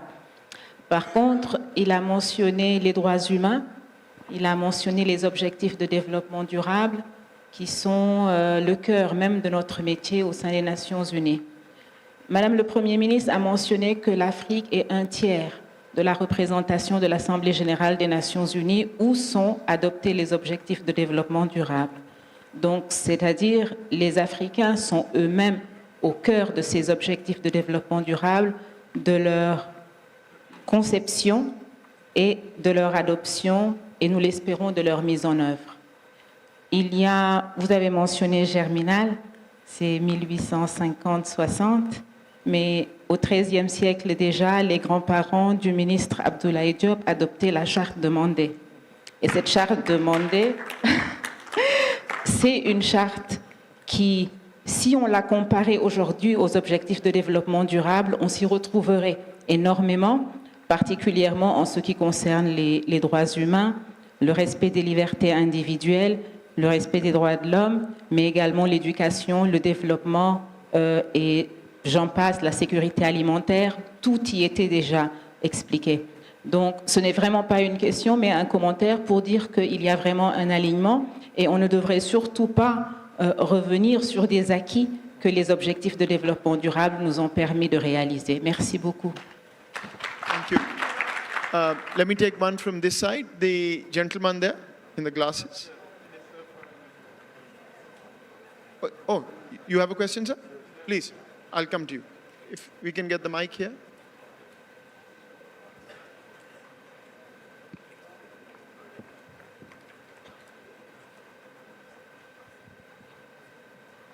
Merci. Moi, c'est plus un commentaire. Hein. C'est un commentaire que je voudrais faire. Je suis tout à fait d'accord avec ce que le professeur a dit. Je voudrais d'abord remercier les panélistes pour la qualité de la présentation. Je voudrais réagir sur ce que monsieur le professeur a dit. Je suis d'accord sur la plupart des points qu'il a soulevés, notamment l'aide. Elle est avilissante, c'est clair. On essaie de créer une certaine dépendance à l'aide. Je suis tout à fait d'accord. Cependant, sur le terrorisme, il y a un narratif qui est en train de prendre de l'épaisseur. Celui de faire croire que c'est la misère qui conduit au terrorisme. Ce n'est pas vrai. Les pays dans lesquels ça a commencé n'étaient pas les pays les plus misérables du monde.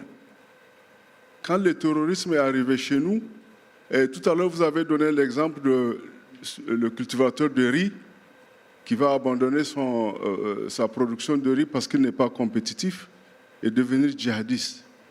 Non, il ne le fera pas. Vous savez pourquoi? D'abord, parce qu'il sait que c'est interdit de tuer. Ce n'est pas bon de tuer, il le sait. Et qui il va tuer? Il va tuer quelqu'un avec lequel il partage la même galère?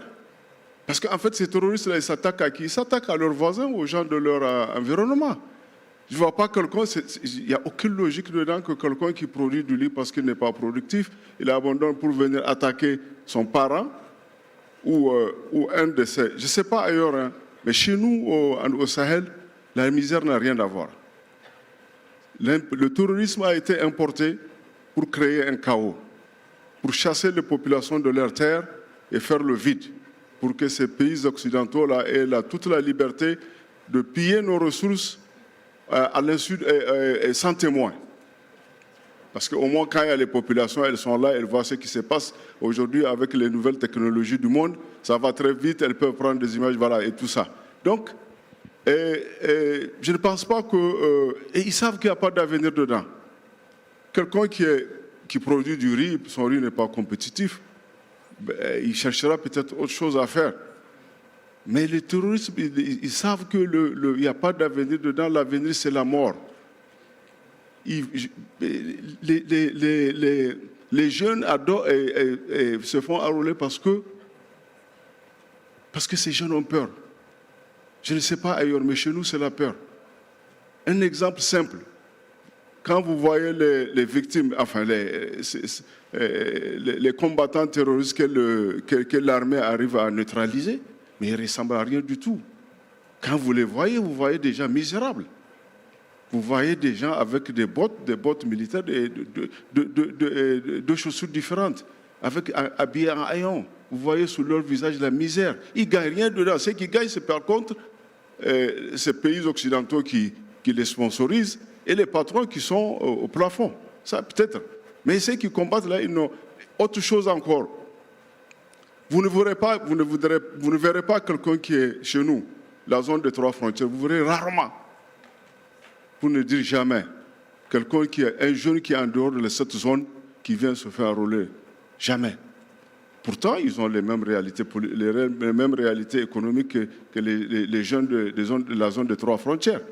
Si c'était juste pour des raisons de gain, des raisons économiques, il aurait quitté sa région et venu se faire enrôler dans cette affaire. En fait, c'est la peur. Il y a des représailles.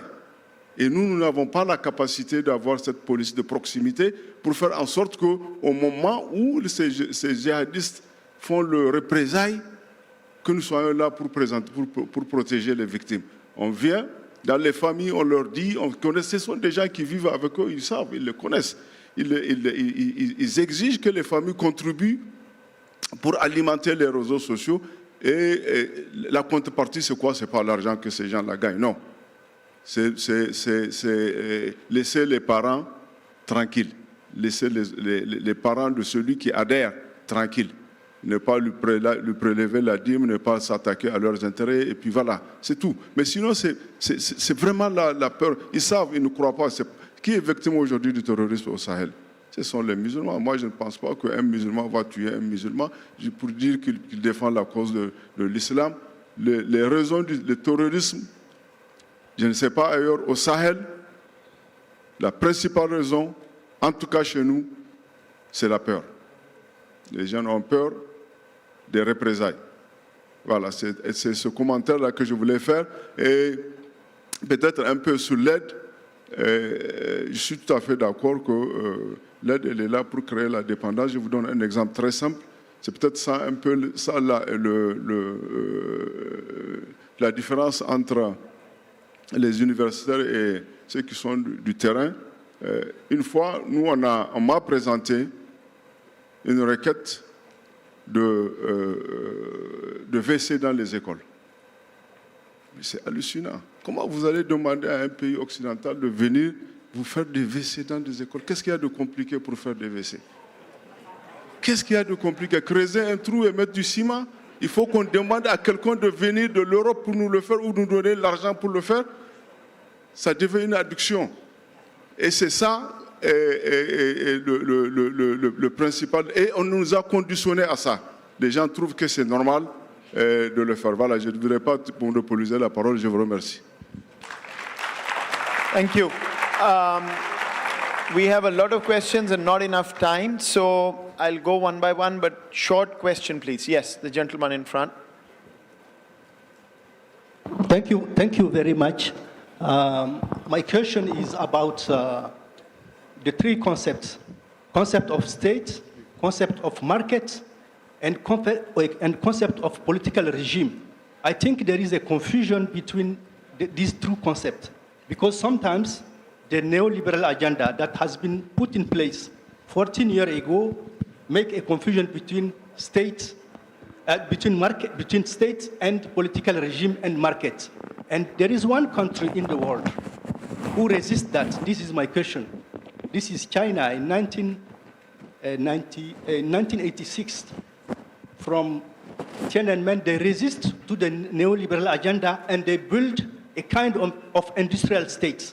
My question is how to restore the industrial state in Africa that has been put in place since independence and that has been dismantled by the privatization and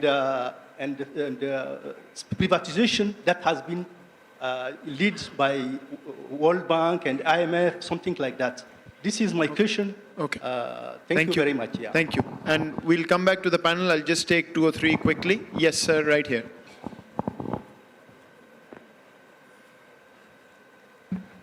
Oui, merci. Je remercie tous les panélistes qui, grâce à la clarté de leur présentation, ont augmenté notre confusion. Quand je regarde le titre du panel numéro 2, l'autonomie stratégique de l'Afrique dans un paysage géopolitique en évolution. Le mot autonomie veut dire qu'on a envie d'être nous-mêmes. Stratégie, c'est comment on y arrive, n'est-ce pas? Et une citation que j'aime beaucoup, c'est de Marcien Toa. C'est notre questionnement. Non, c'est notre. Quel est si quelqu'un le sait, Can you ask the question, please? C'est notre devoir être qui doit orienter notre questionnement. C'est notre devoir être qui doit orienter notre questionnement.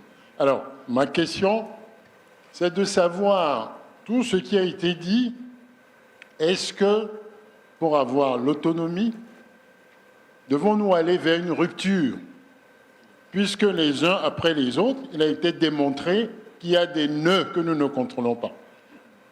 Est-ce que c'est une rupture pour créer un environnement qui nous permet d'être nous-mêmes?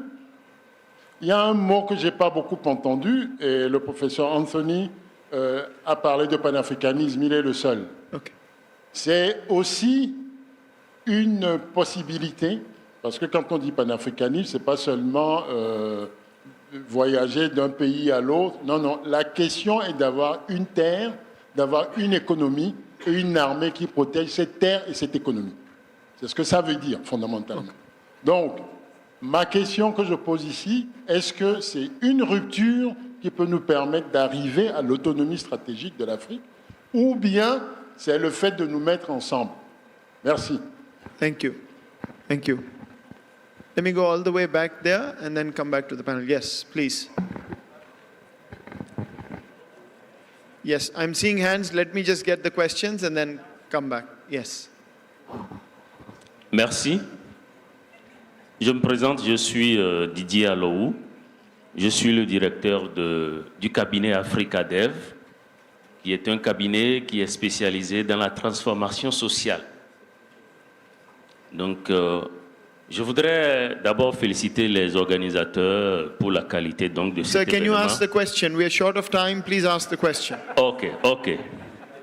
Au fait, je pense que tout ce qui a été dit aujourd'hui, depuis que nous sommes entrés dans cette salle, tout le diagnostic qui a été posé et qui d'ailleurs va continuer à être posé jusqu'à la fin de ce forum, c'est des diagnostics qui ont été posés depuis fort longtemps et dont chacun de nous a pleinement conscience. Tout ce que nous disons ici n'est pas du nouveau. Mais là où nous avons des difficultés, là où l'Afrique a des difficultés, c'est dans sa capacité à mettre en action les décisions qui sortent de ces genres de rencontres.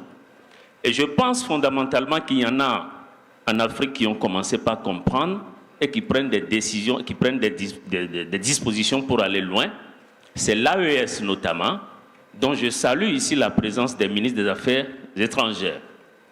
Ensuite, pour terminer, je crois que le problème de l'Afrique, c'est fondamentalement l'unité, la réduction des inégalités, comme il a été dit ici, la lutte contre la corruption, l'accélération de la mise en œuvre des leviers de développement, et le tout dans un décor de changement de paradigme et de décolonisation des esprits et des mentalités. C'est ça que je voulais apporter. En fait, ce n'est pas une question, mais c'est une contribution surtout. Merci. Okay. So, who has a question? Last question here, and then we come back, and then we'll come. Question. Disaster. My name is Shadrach Agaki from Kenya. I have a question. Yes. How do we do strategic reallocation of security resources to skill Africa for the strategic autonomy that we are talking about here? Because from a report that was released on 9th, about 2.7 trillion US dollars is used in security.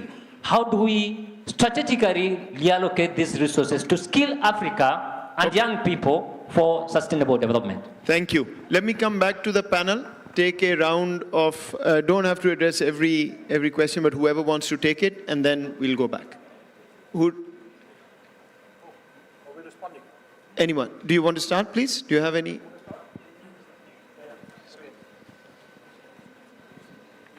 I think it's on. Oh, okay. I just wanted to first of all to respond to the gentleman here who spoke of the counterterrorism in the Sahel and the take from people on the ground. I think it is also it's a mistake sometimes when people hear of terrorism, and especially politicians, and they come and say, we do not negotiate with terrorists. They make it sound tough and macho saying that, but it takes bravery to call your enemy, look him in the eye, and say what you think. So I think in terms of counter-terrorism measures, sometimes security forces get it wrong. It is important to identify what the people on the ground needs. If there's a case of terrorists coming in, they don't just come from nowhere. They'll stay in the neighborhood.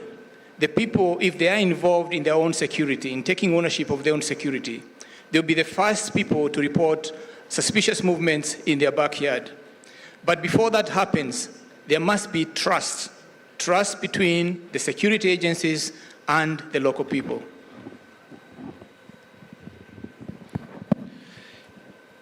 4 quick points.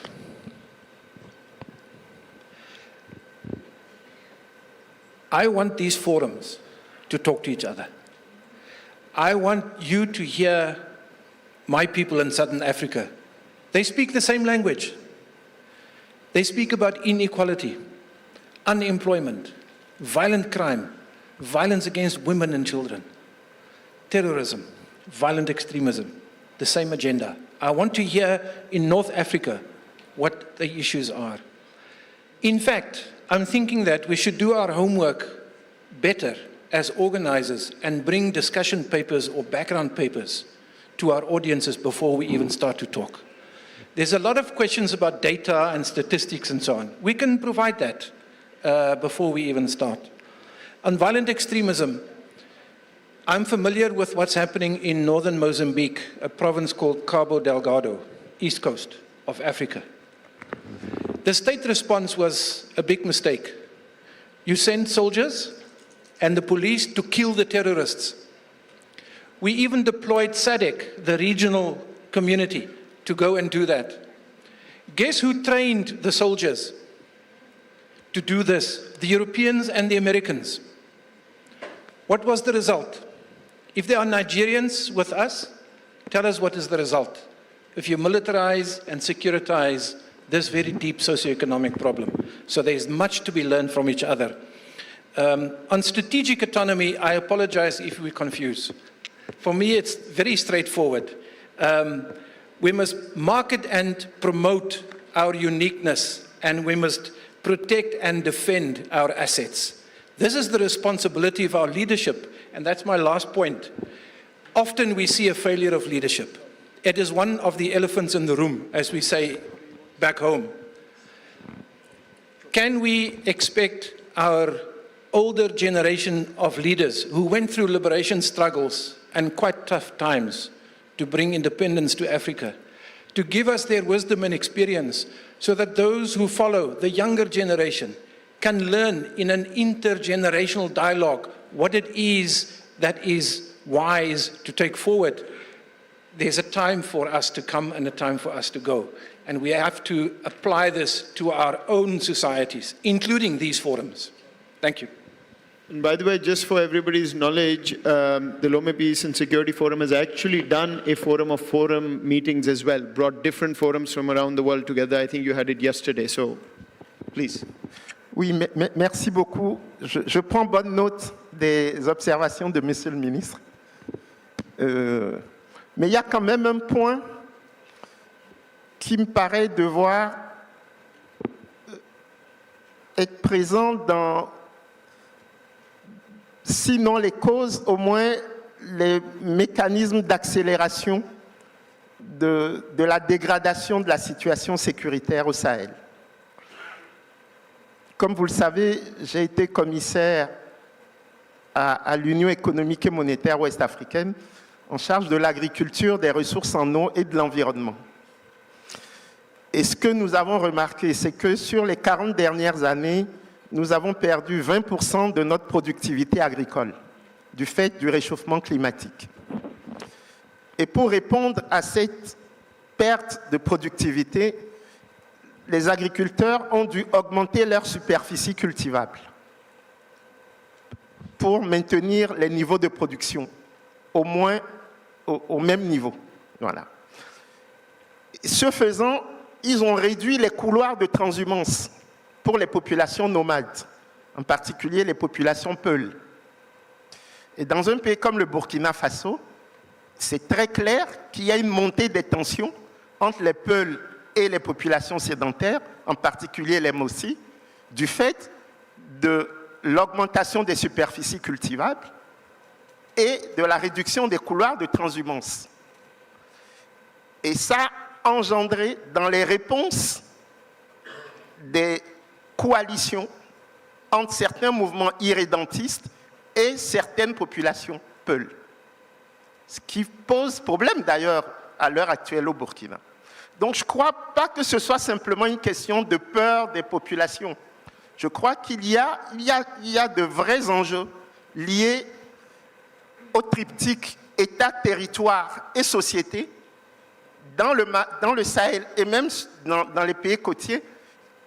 Ces questions ne pourront pas y échapper.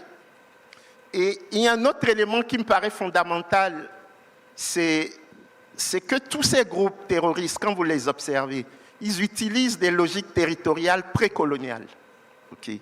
Je rappelle quand même, et je n'irai pas plus loin sur ce point, que les trois empires, l'empire du Ghana, l'empire du Mali, l'empire du Songhai, l'empire Songhai, par qui ces trois empires ont été détruits. Et sur ce point, je n'irai pas plus loin. 1076, l'empire du Ghana, détruit par les Berbères almoravides. 1433, l'empire du Mali, détruit par les potentats Touaregs. Et 1591, l'empire Songhai, détruit par la dynastie saadite du Maroc. Il y a un problème entre le Sahel et le Maghreb. Et enfin, troisième point, le ministre Cornelius Aïdam, moi je ne parle pas de rupture. Moi je dis que l'enjeu, c'est de sortir des dépendances subies pour aller à des interdépendances choisies. Pour moi, c'est ça l'agenda de la transformation de l'Afrique. Et donc, dans ce choix des interdépendances, il faut que nous mettions au devant la question de la cohérence de nos politiques publiques. On ne peut pas vouloir une chose et son contraire. On ne peut pas vouloir faire de l'industrialisation et maintenir toutes les frontières ouvertes. Ce n'est pas possible. Et donc, il faut ne pas oublier la question du protectionnisme. Chaque fois qu'on veut mettre certains sujets sur la table, le reste du monde nous dit « on vous disqualifie parce que ce sujet n'est plus d'actualité ». Quand Donald Trump parle de protectionnisme aujourd'hui, on se rend bien compte qu'il a de bonnes raisons de le faire, parce qu'il a peur de la Chine. Mais l'Afrique qui veut s'industrialiser, pourquoi elle ne peut pas mettre sur la table la question du protectionnisme?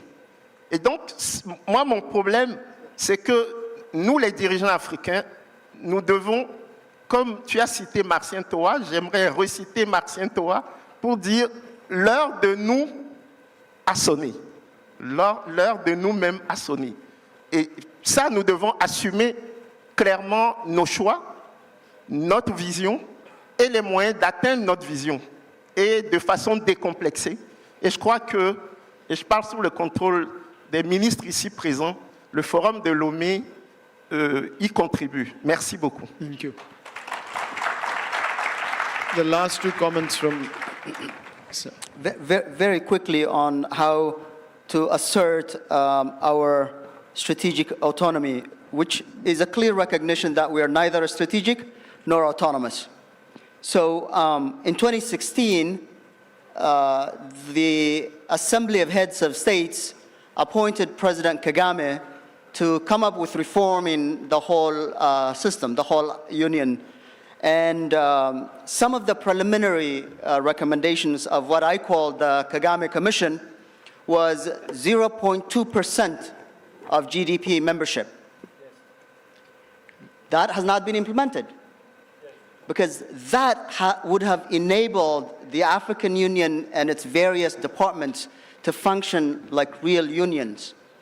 Failing that, the entire union of this giant continent is supported by countries like Norway.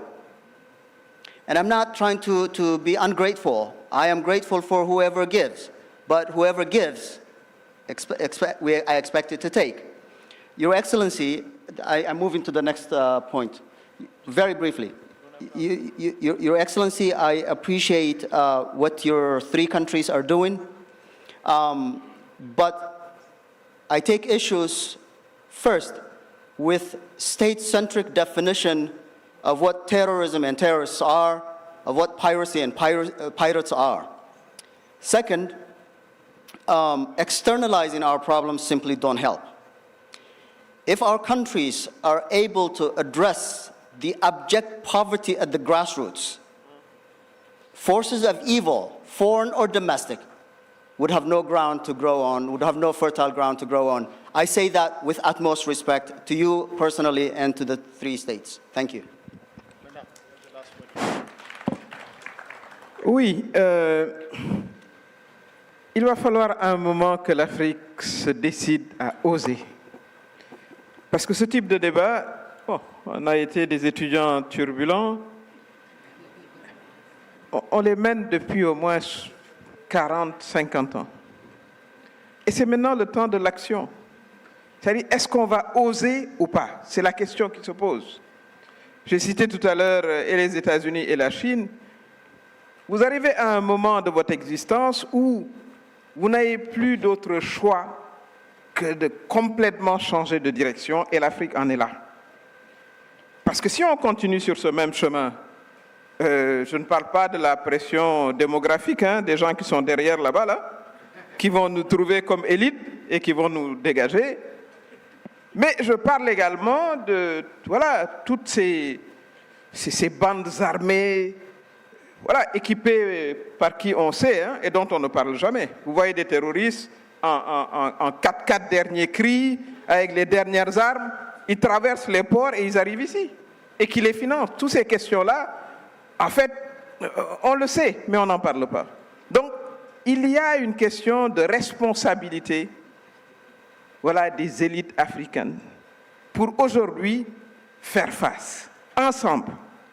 Et je voudrais vraiment qu'au niveau de l'Union africaine, on rétablisse le principe de ne jamais voir un pays africain agresser ou faciliter l'agression d'un autre pays africain. Nous sommes tous des diplomates, nous ne parlons pas de nom de pays, mais nous le savons. Donc il est temps vraiment que ce principe-là, nous l'exerçons entre nous, au sein de l'Union africaine. La deuxième question, c'est quel modèle économique nous comptons mettre en œuvre. Ça fait 65 ans que nous sommes entre néolibéralisme et libéralisme qui n'a rien produit pour nous.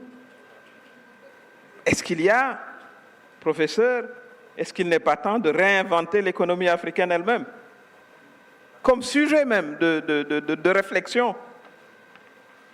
Parce qu'aujourd'hui, on est quand même la partie la plus pauvre de la planète. Et ça, c'est la question centrale. C'est la mère des batailles. Là, je me répète, mais c'est parce que cela me tient fondamentalement à cœur. Comment voulez-vous qu'on nous respecte quand on voit, il y a eu combien? 5000 noyades de nos jeunes dans l'Atlantique. Mais comment voulez-vous que nous, on nous prenne même au sérieux parfois? Évidemment, avec nos titres et nos costumes et nos gros boubous, on nous respecte nous.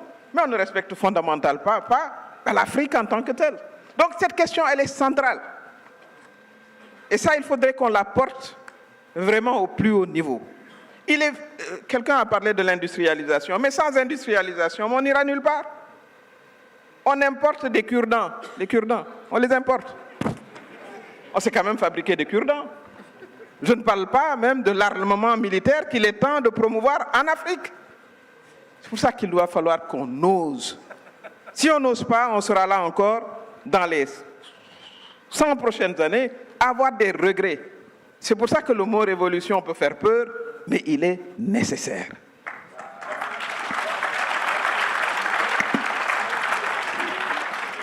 Thank you very much. If we were to judge by the substance of the conversation, we would be here all night. But I'm getting looks from there saying, enough, it's time. I apologize, we started late, we are out of time. There's another panel and that's on the youth, so we won't stop them from taking. And Madame is right, now we have to prove that we want to listen to them by staying here for that panel. I want to thank each of the panelists, I want to thank the audience, and I want to end by making two small points. One, strategic autonomy is always going to be a function of internal unity. If Africa can come together, there is no power on earth that can stop this continent from growing. In fact, the entire global south from growing, given all the resources and riches we have. And second, I think I'm the most optimistic person in this hall for sure. Because as an outsider, I see real potential, real character, real passion in the room to move forward. The world is fluid, everybody is struggling. But here is the opportunity that each one of us can take as members of the developing world. And I have no doubt that all of us and Africa will. Professor Anthony mentioned that you go to forums and then they ask you to speak the language of the host.